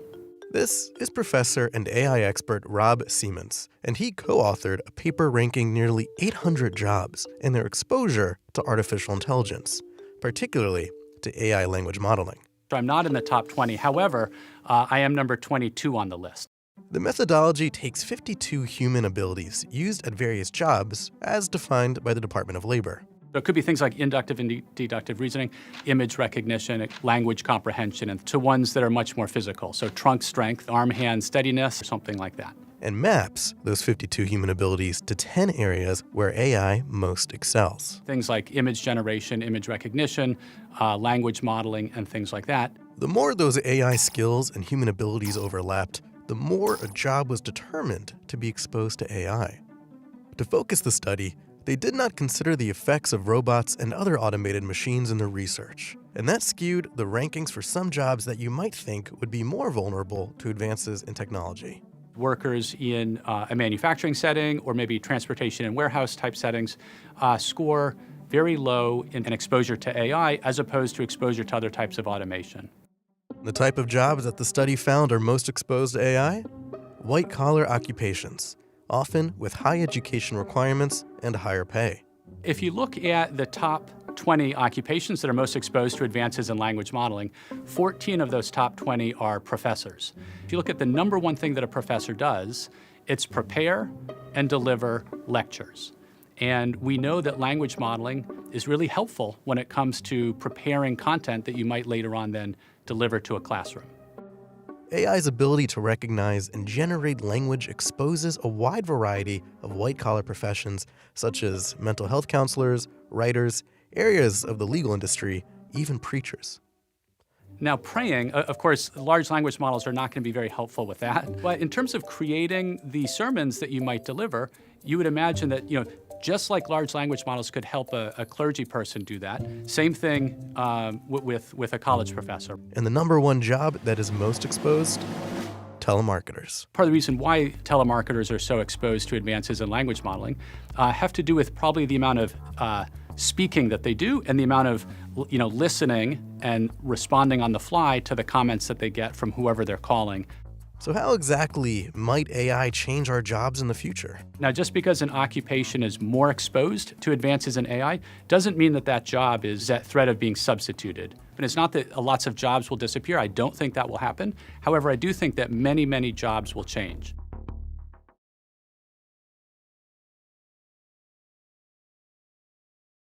Amnesty International conducted a 3-borough census of surveillance cameras in New York and found more than 15,000 cameras in public spaces.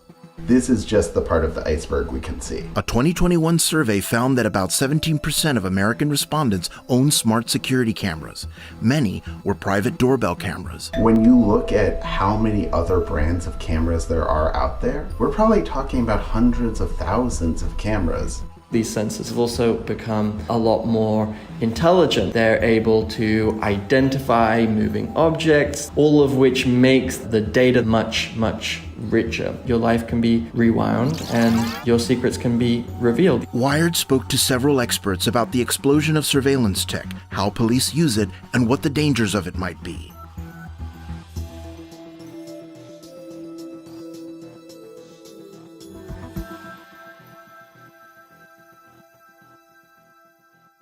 Immediate keyhole visual tasking. Target is on 20. The surveillance ecosystem that could only be imagined back in the 1998 film Enemy of the State pretty much exists today, complete with smart cameras and high-altitude aerial imaging. In the last 2 decades, cameras have gotten a lot cheaper, they've gotten smaller, they've gotten lighter. A lot of the NYPD camera systems have 4K resolution, night vision capabilities, 360 monitoring, or have a swivel mount. They can zoom in. Some of them are even positioned where they can see into the bedrooms of New Yorkers. We see growing drone deployment across the country. The earliest Predator cameras came in this giant sensor ball. That same sensing power is now available on drone cameras that weigh less than a kilogram. Arthur Holland Michel's book argues that domestic law enforcement's adoption of militarized drones and wide area surveillance was born out of America's wars in the Middle East. War in the last 2 decades has actually come to resemble policing more than what traditionally was associated with conflict. The technologies themselves didn't need a lot of reworking or recalibrating in order to have obvious use cases domestically.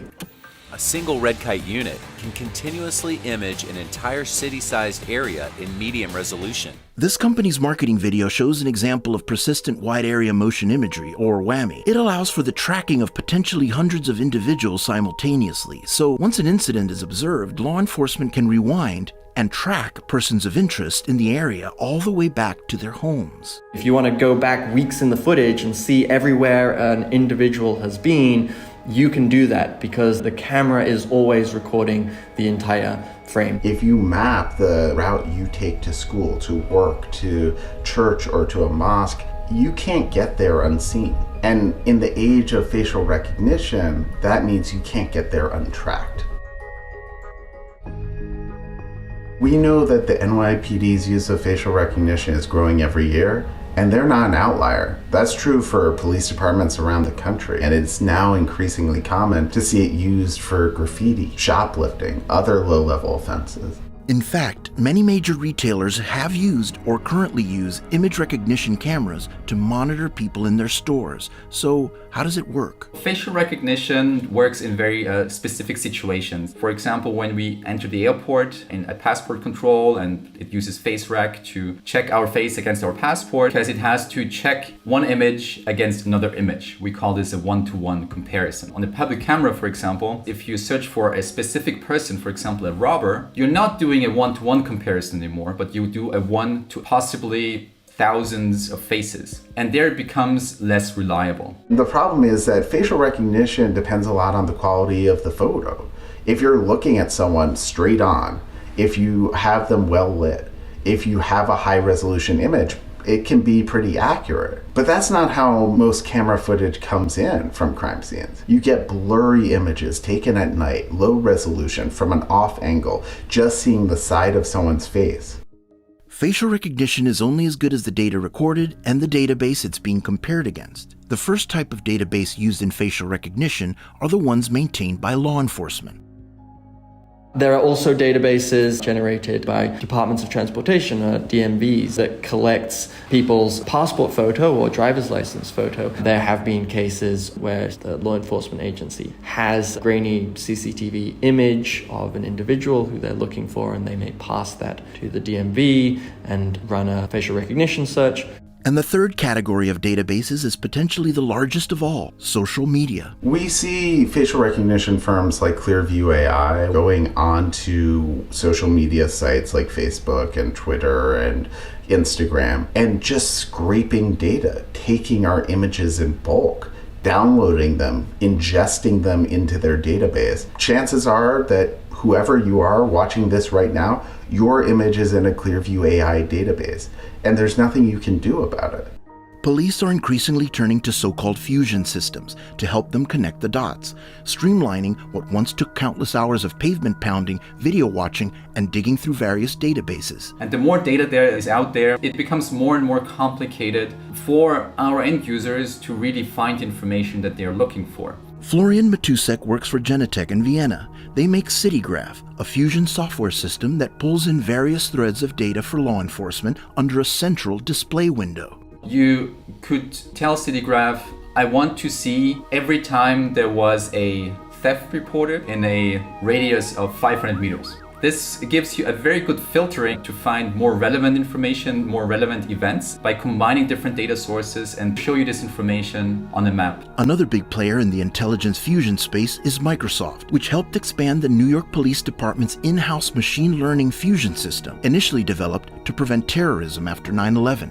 The NYPD uses a product called the Domain Awareness System, effectively a fusion tool which consolidates all of the NYPD's data that may be used in investigations in a single program, in a single app that police officers can even have on their smartphones. Footage from the city's thousands of CCTV cameras, license plate readers, criminal record information. If a report of a crime comes through, they can open the software, pull up license plate reader to see what vehicles were nearby.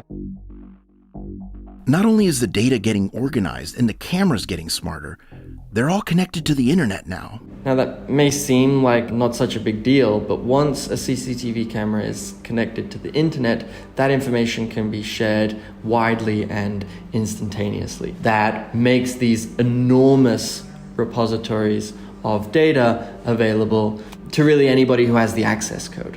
In their ongoing cataloging of surveillance cameras throughout New York City, Albert Fox Kahn's group STOP discovered a potential security vulnerability. By searching the internet for the IP addresses of these cameras, what we found was one company, Hikvision, that had left its cameras unshielded. Most companies hide the location of their devices, but Hikvision didn't. We found more than 16,000 Hikvision cameras in New York City.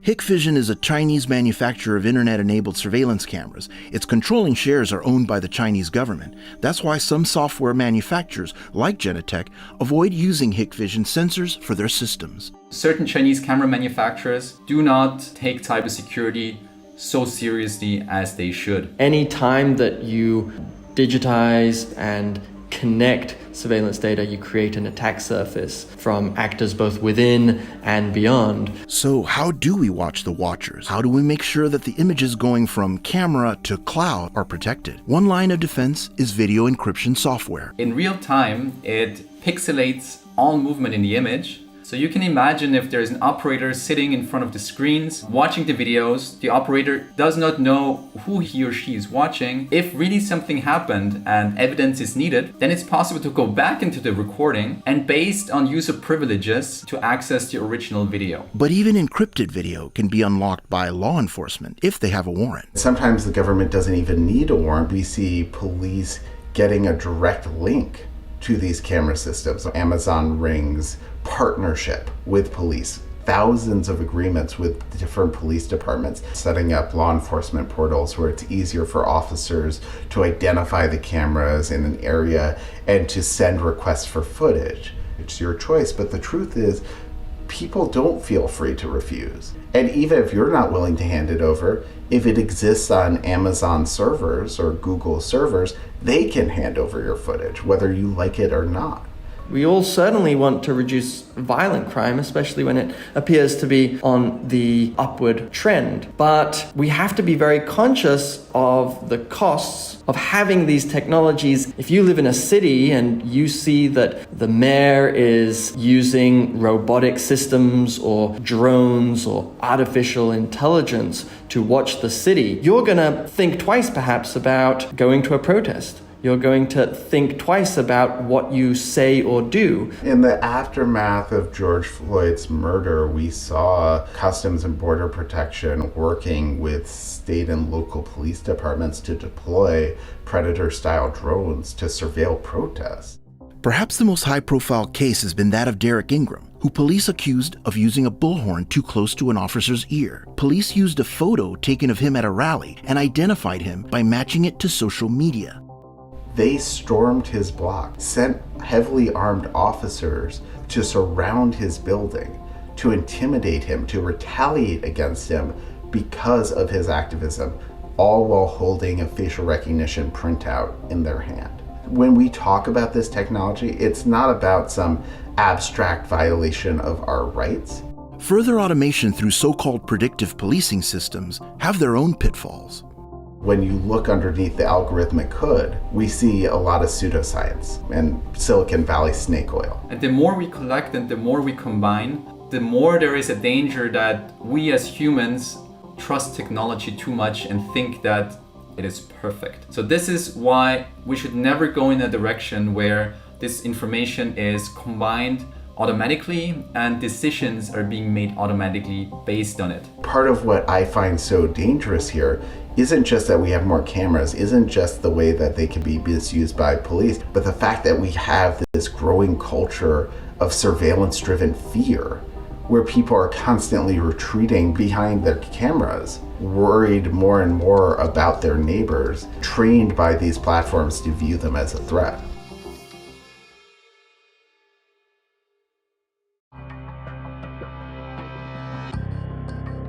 Improving lives, increasing connectivity across the world. That's the great promise offered by data-driven technology. Stop killing our children! Stop killing our children! But in China, it also promises greater state control and abuse of power. Stop killing innocent people! Stop killing innocent people!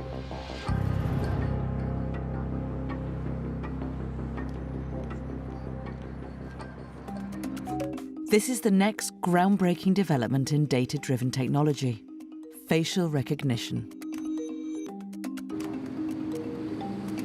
And in China, you can already withdraw cash, check in at airports, and pay for goods using just your face.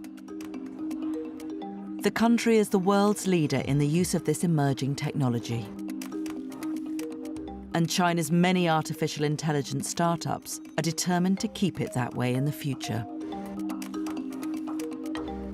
Companies like Yitu,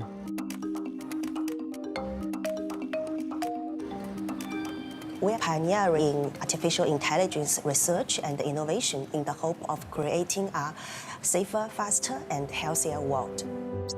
第一次发现，参加展会可以不必排队。 Yitu is creating the building blocks for a smart city of the future, where facial recognition is part of everyday life. This could even extend to detecting what people are thinking. 人工智能 Facial recognition, they can read people's emotions, and we are actually now working on these innovative demonstrations and technology. But the Chinese government has plans to use this new biometric technology to cement its authoritarian rule. The country has ambitious plans to develop a vast national surveillance system based on facial recognition. It'll be used to monitor its 1.4 billion citizens in unprecedented ways, with the capability of tracking everything from their emotions to their sexuality. The primary means will be a vast network of CCTV cameras. 170 million are already in place, and an estimated 400 million new ones will be installed over the next 3 years. The authorities insist this program will allow them to improve security for citizens. And if you have nothing to hide, you have nothing to fear. But not everyone is convinced. 这个摄像头现在已经是到处等于是无处不在了。 Hong Shenquai is a former magazine editor who was ousted by the government. He feels like he's under constant surveillance. 我最担心的是我个人的所有的行动行为，我都会被监控到，这是非常可怕的一个事情。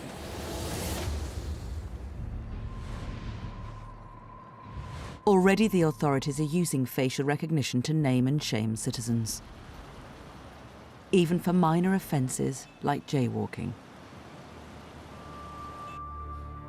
In Beijing, they're using the technology to prevent people stealing rolls of loo paper from public toilets. And across China, police officers are now trialling sunglasses and body cameras loaded with facial and gesture recognition technology.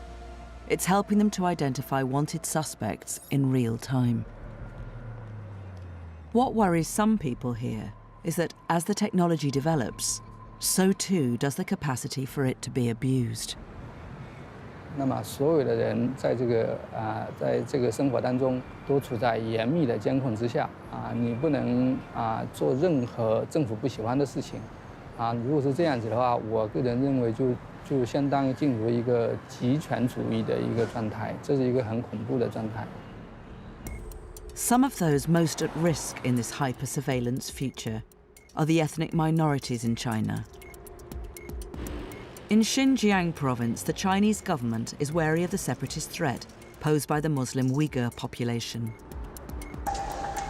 According to local NGOs, an estimated 1 million Uyghurs are being detained indefinitely in secretive internment camps where some are being subject to abuse.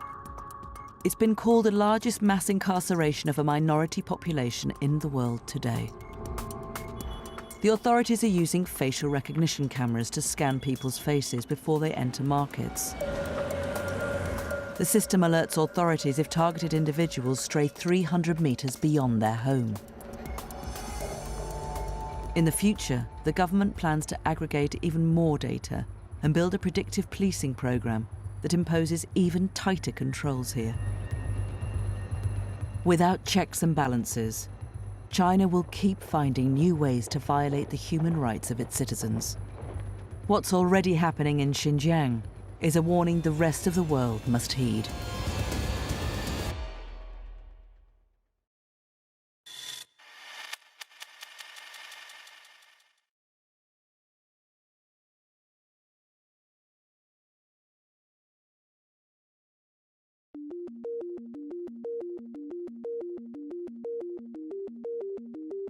Real-time information and the technology that provides it is crucial both for our network societies and our militaries. That is why cyber attacks are so serious. They have the potential to disrupt critical infrastructure like power stations, transport networks or hospitals, but also expose our personal data.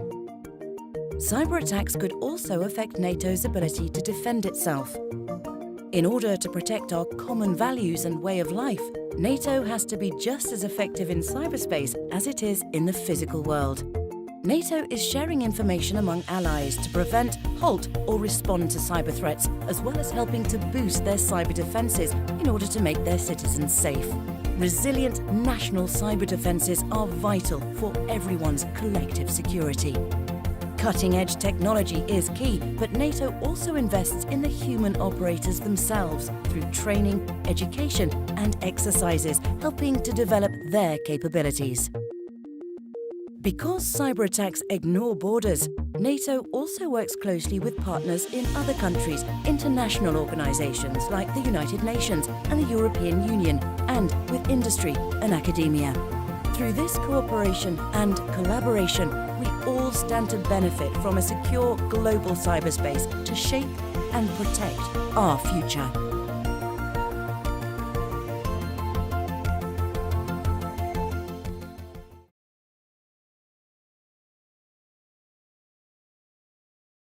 These robots are designed to kill. They can fire a machine gun, launch grenades, and almost never miss hitting a target. Some are large and intimidating, while others are small but lethal. Let's take a look at these killer machines. Welcome to Explained. Armed robots are no longer just part of science fiction films like The Terminator. They've become part of our reality and are here to stay. In fact, the first armed robots were used in Iraq in 2007. They were modified versions of bomb disposal bots. Except now they were carrying M249 machine guns. Fast forward 15 years, and these robots have gotten smarter and deadlier. Thanks to companies like Kinetic and General Robotics. Let's look at some of the robots that have been groomed for battle. Introducing Mars, or Modular Advanced Arm Robotic Systems by Kinetic. This unmanned ground vehicle is like a tiny, powerful, and combat-ready tank. These bots keep soldiers at a safe distance from enemy fire, signaling threats from several kilometers away.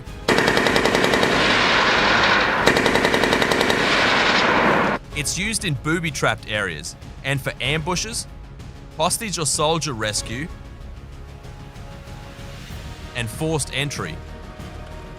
It's also got safety features and only takes action when it receives coded instructions from its operator. That's my day camera,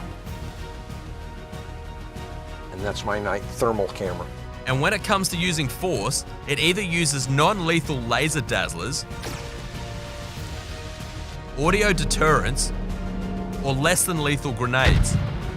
Or it can be hardcore and fire its lethal grenade launcher, machine gun, and even start fires. But this isn't the only armed robot in Kinetic's fleet. They've got the Talon family of robots too. These are medium-sized tactical robots. They can be used to plant or dispose IEDs, or even defense and rescue missions. In fact, they've already been used in Iraq and Afghanistan, and in searching for the Boston Marathon bombing suspect. One of the latest models is the Sea Talon. It's extremely rugged and can be used in turbulent waters or on land.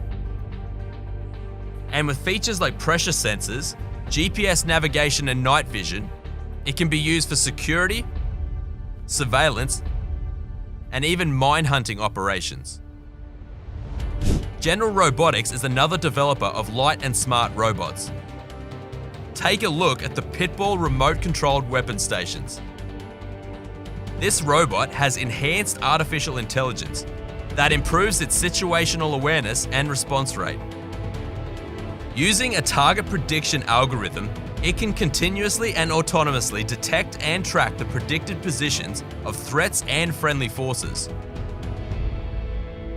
It's lightweight, but it can mount 7.62mm or 12.7mm machine guns and a 40mm automatic grenade launcher. And once it's given the command to shoot, it's known to take a perfect shot. But you don't have to be as large as the pit bull to be deadly. Meet Doggo. It's small, weighs 10 kilograms, and can fit in a rucksack. But don't be fooled by its size. This tactical combat robot can climb stairs, has 8 color video cameras, and is armed with a 9mm Glock pistol. Doggo acts as a watchdog for soldiers in the field and can eliminate threats without any collateral damage. And besides its anti-terror and close combat applications, its two-way audio feature can be used for negotiations for hostage rescue as well. Another participant in the killer bot race is Ghost Robotics, and they're known for developing dog-like military robots. The Vision 60 is one of them.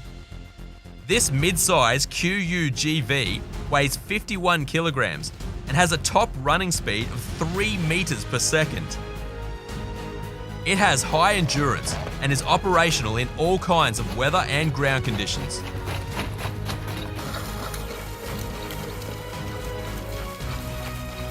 Ghost Robotics recently partnered with Sword International to create a rifle-carrying, semi-autonomous robotic dog called Spur, or Special Purpose Unmanned Rifle System. Basically, they took a 6.5mm Creedmoor rifle from Sword and designed it for the Vision 60's back to create this crazy-looking sniper dog. While it hasn't been used in combat yet, it's safe to say you'd be well protected by it. Kinetic, General Robotics, and Ghost Robotics aren't the only ones creating armed robots. There are other players in the market creating bots for the military in all shapes and sizes. Like Mutt, a semi-autonomous robot by General Dynamics, which can be driven anywhere. And when it comes to firepower, this thing can be fixed with weapons like the M240B and the M2 machine guns, and even automatic grenade launchers. But armed robots aren't just used by the military anymore. Many law enforcement agencies are introducing them on the police force as well. So far, they've been bots that only disarm bombs. But a few years ago, the Dallas Police Department used a bot to deliver an explosive device to kill a shooting suspect in a garage.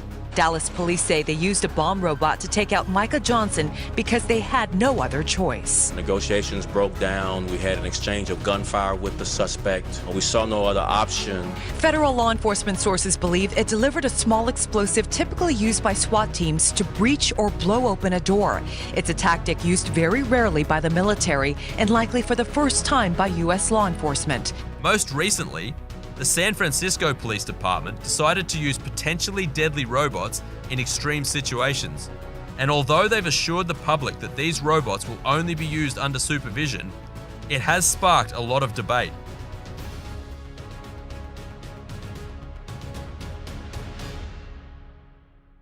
Robots have proven their worth by keeping soldiers and police officers safe, but they have malfunctioned in the past. In the early years, the Sword's robots had a tendency to spin out of control from time to time. And something like that could be deadly in real life. There were also cases where radio-controlled robots lagged by as much as 8 seconds, which could be costly in battle. Even though armed robots have evolved and become considerably more advanced since then, people still have concerns. They could be misused in the wrong hands, hacked and taken over, and if they're made more fully autonomous, there's no telling what kind of consequences that could have.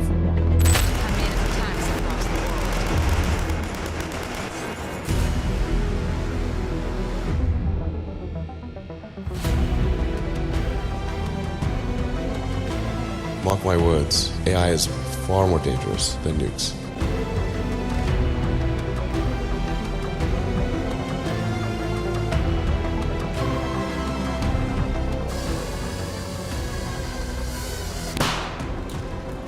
That little bang is enough to penetrate the skull and destroy the contents. Allowing machines to choose to kill humans will be devastating to our security and freedom. What are your thoughts on killer robots?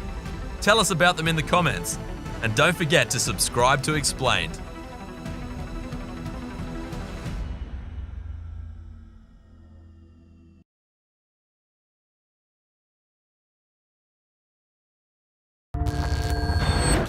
As new technologies bring unprecedented change, humanity will face ethical dilemmas that are unique to our lifetime.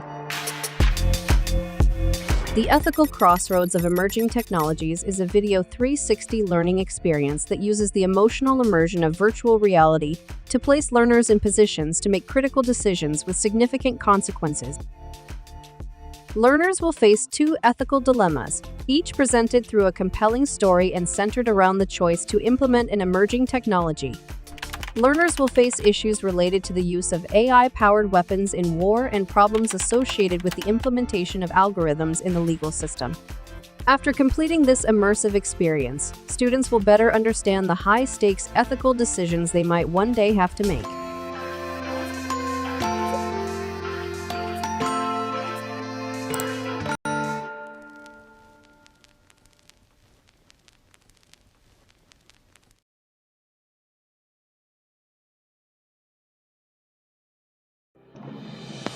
The digital divide is a complex issue that affects half of the world's population.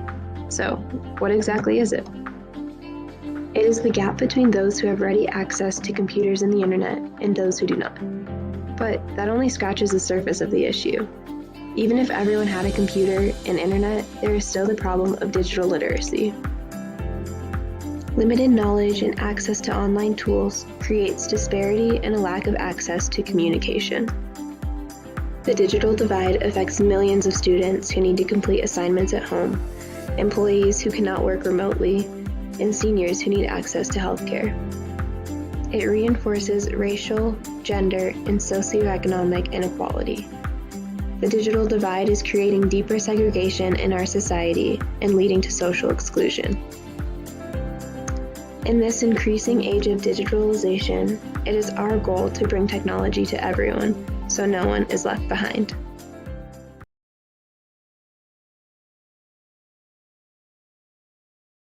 Algorithms are everywhere, from powering our internet search results to taking out the guesswork in our online shopping experience. They are everywhere. We use and trust them each and every day to make countless decisions for us. Despite their seemingly neutral mathematical nature, algorithms, however, aren't necessarily any more objective than humans. Because at the end of the day, they are written by people. And this is where the phenomenon of algorithmic bias comes into play. It has many examples. Like when Nikon cameras equipped with the blink detection feature wouldn't snap photos of many of its Asian users because the software thought their eyes were never open. Or how Amazon's Alexa struggles to recognize different accents, and when Google Translate insistently associates certain jobs with certain genders, while translating sentences with gender-neutral pronouns from languages like Turkish, Finnish, and Chinese. In 2015, Google's photo recognition tool mistakenly tagged a photo of two black people as gorillas. Meanwhile, in the US, a crime-predicting algorithm wrongly labelled black people reoffenders, at nearly twice the rate of white people. You see the pattern here? Algorithm bias is rooted in the way AI, artificial intelligence algorithms work, by using what's called machine learning and deep learning, which are both ways in which computers make decisions. Both are simply dependent on data, a huge amount of it, and ultimately the people who feed the data. So let's say we have an image classification algorithm.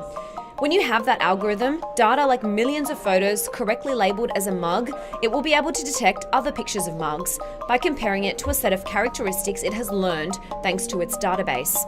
Similarly, a speech recognition algorithm transcribes words by comparing it to the millions of voice samples that it got earlier. The more labelled data an algorithm is trained on, the better the outcome will be. However, if there's too little data or too much unspecific data, these algorithms will have some blind spots. Here is where the problem of algorithmic bias comes into play. There is generally a person or a group of people who decide what goes into the sample data set the machine learns from. So if a camera company teaches its AI to detect open eyes and has used Caucasians as its main data set, then it's easy to see how the blink detection would be triggered when an Asian person steps into frame. This is an example of the algorithms in question, not trained with enough or related data in order to produce correct results. So what's really important to remember here is that behind every algorithm, there are people. And of course, that person's set of values and beliefs, ethnicity, and cultural intelligence all play a part. These mistakes were perhaps unintentional, but the potential for software products to accidentally adopt some bias is serious. And as more industries which have a deep impact on people's lives turn to technology, and specifically to algorithms in services like school admissions, job applications, insurance rates, and credit scores, a significant question arises. Can algorithms really yield fair results? And whose responsibility is it to ensure that companies and people who create these systems are doing so in the spirit of social equality?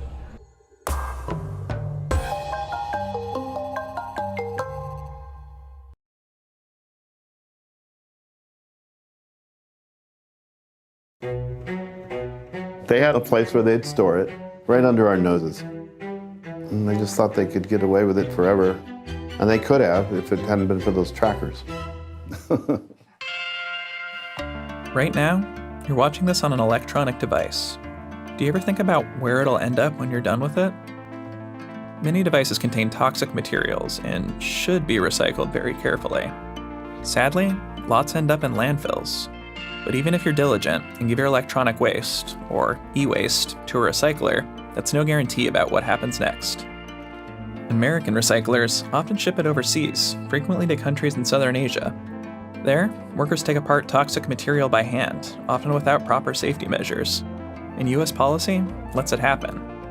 But, thanks to one small nonprofit, not everyone gets away with it. That means they're really worried about our program, probably.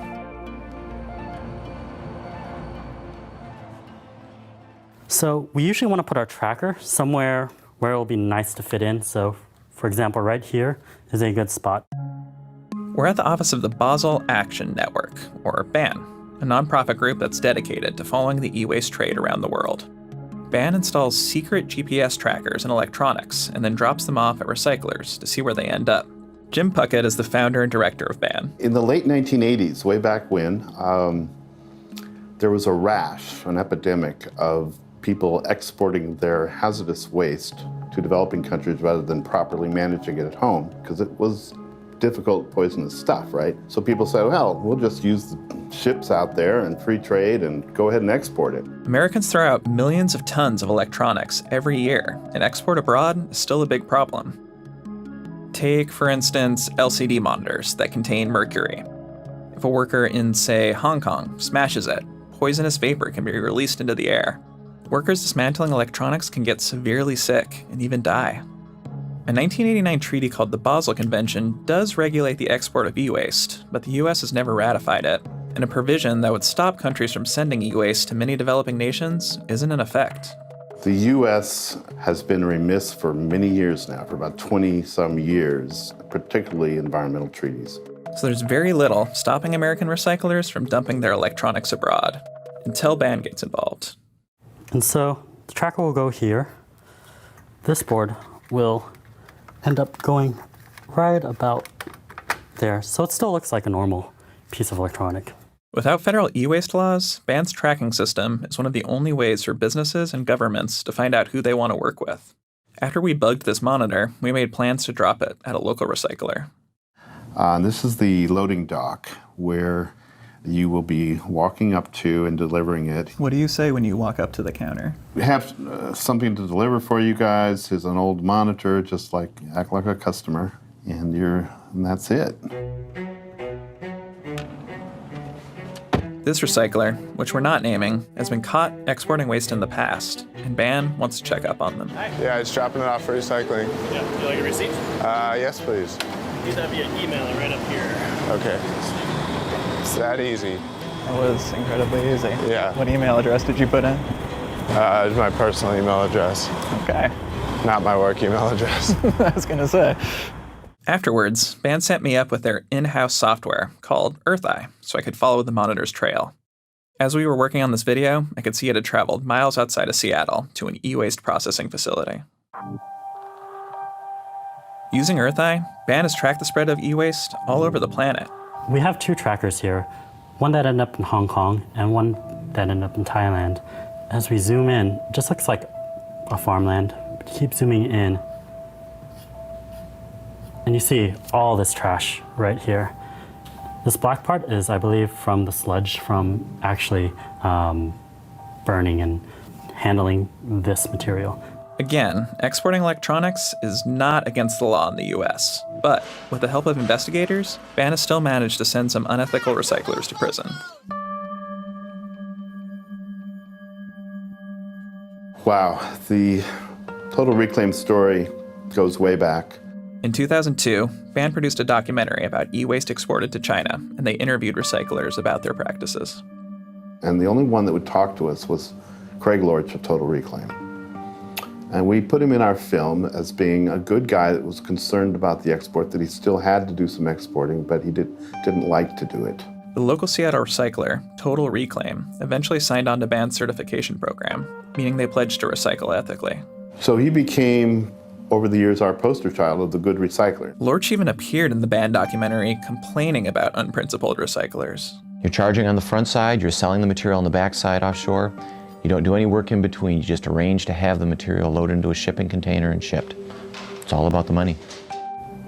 But in 2015, while working on a tracking report, BAN noticed waste flowing from Oregon to Total Reclaim in Washington. It made its way to Seattle's industrial Harbor Island, only about 3 miles from BAN's office. We're just really so close, it's amazing.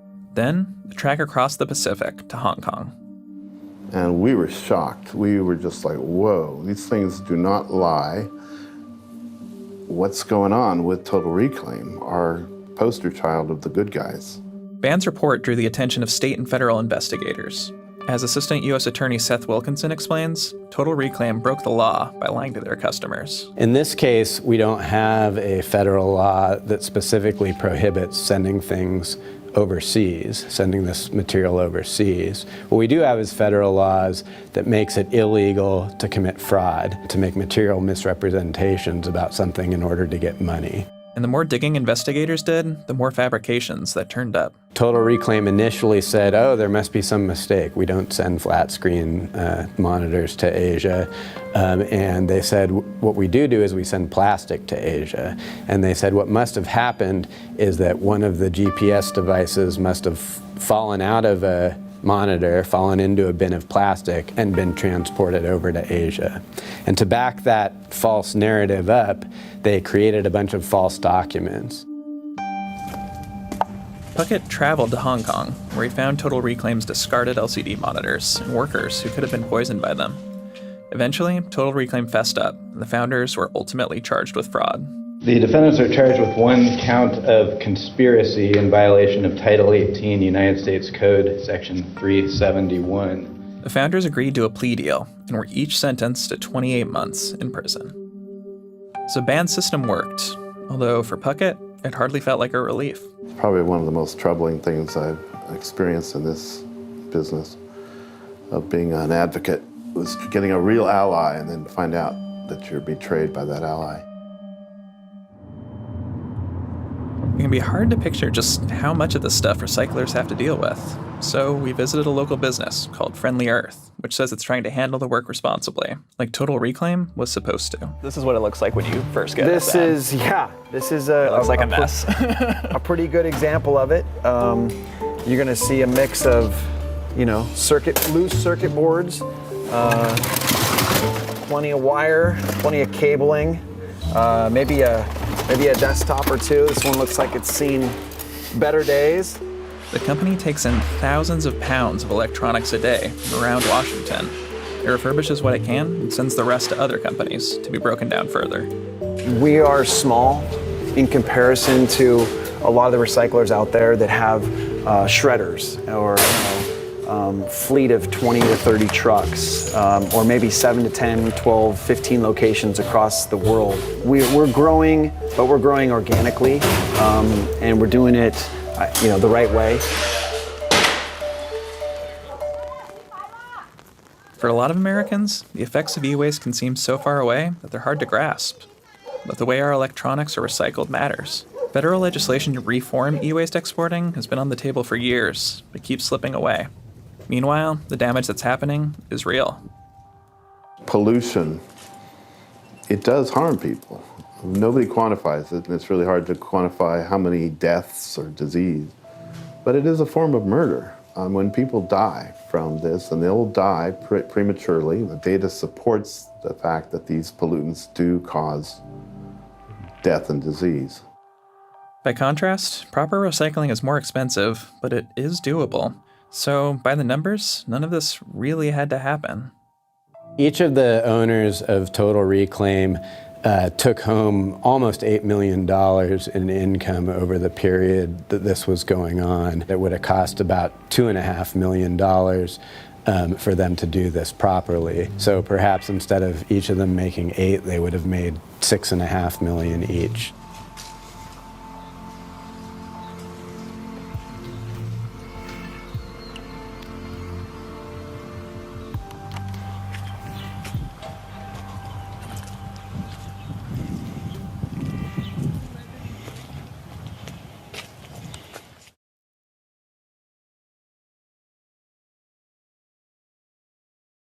I want you to start looking for something. And I promise you, once you start looking for it, you'll never be able to stop seeing it everywhere you go. When's the last time you've walked into a restaurant and saw an entire table of friends on their phone? Or a group of people on the street? Or maybe even your family in the morning, each content to be in their own world, nearly unaware of the reality around them? If the majority of human interaction is nonverbal, what would happen if you removed everything but that small remainder for over a decade? As it turns out, that's the very experiment that we're living in today. I remember when I was growing up, way back in the day, a prehistoric time before everyone had a cell phone and computers were named after the year they were made in.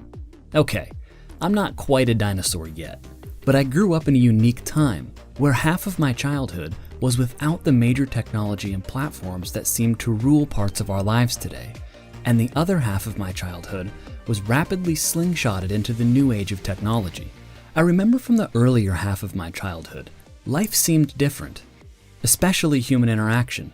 If you wanted to talk with someone, you had no other option but to physically go out and find them and spend uninterrupted time with them in the same room. And while you were there was nothing pulling your attention away. Nothing in the back of your mind reminding you that there are hundreds of other people sharing information that you might be missing out on.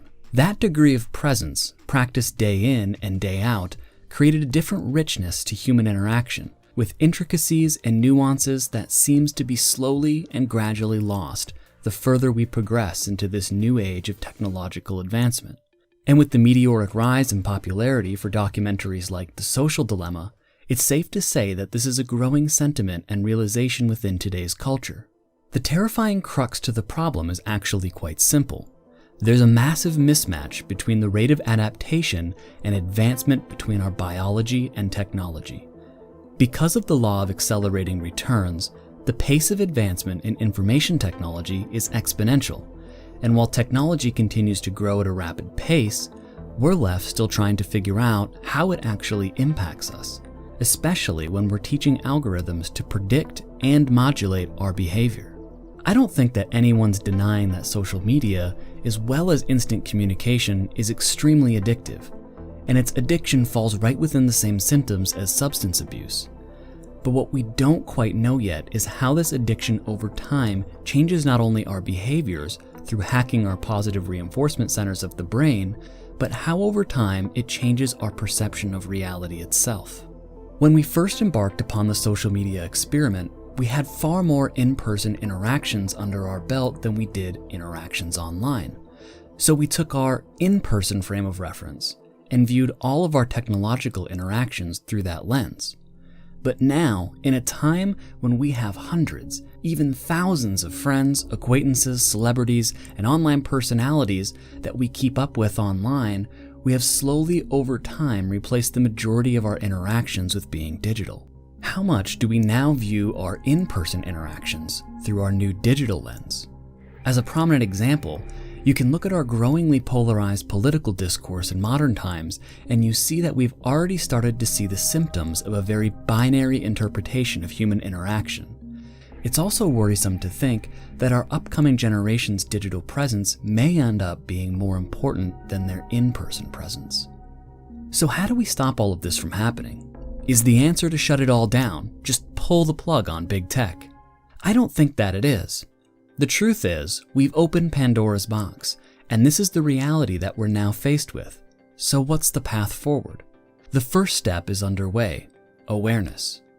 Much of classical conditioning, and if you don't know what that is, Pavlov's dogs might ring a bell, is based on the more non-conscious mechanisms of the brain. If you become conscious of how the conditioning is affecting you, it gives you a degree of control over your behavior.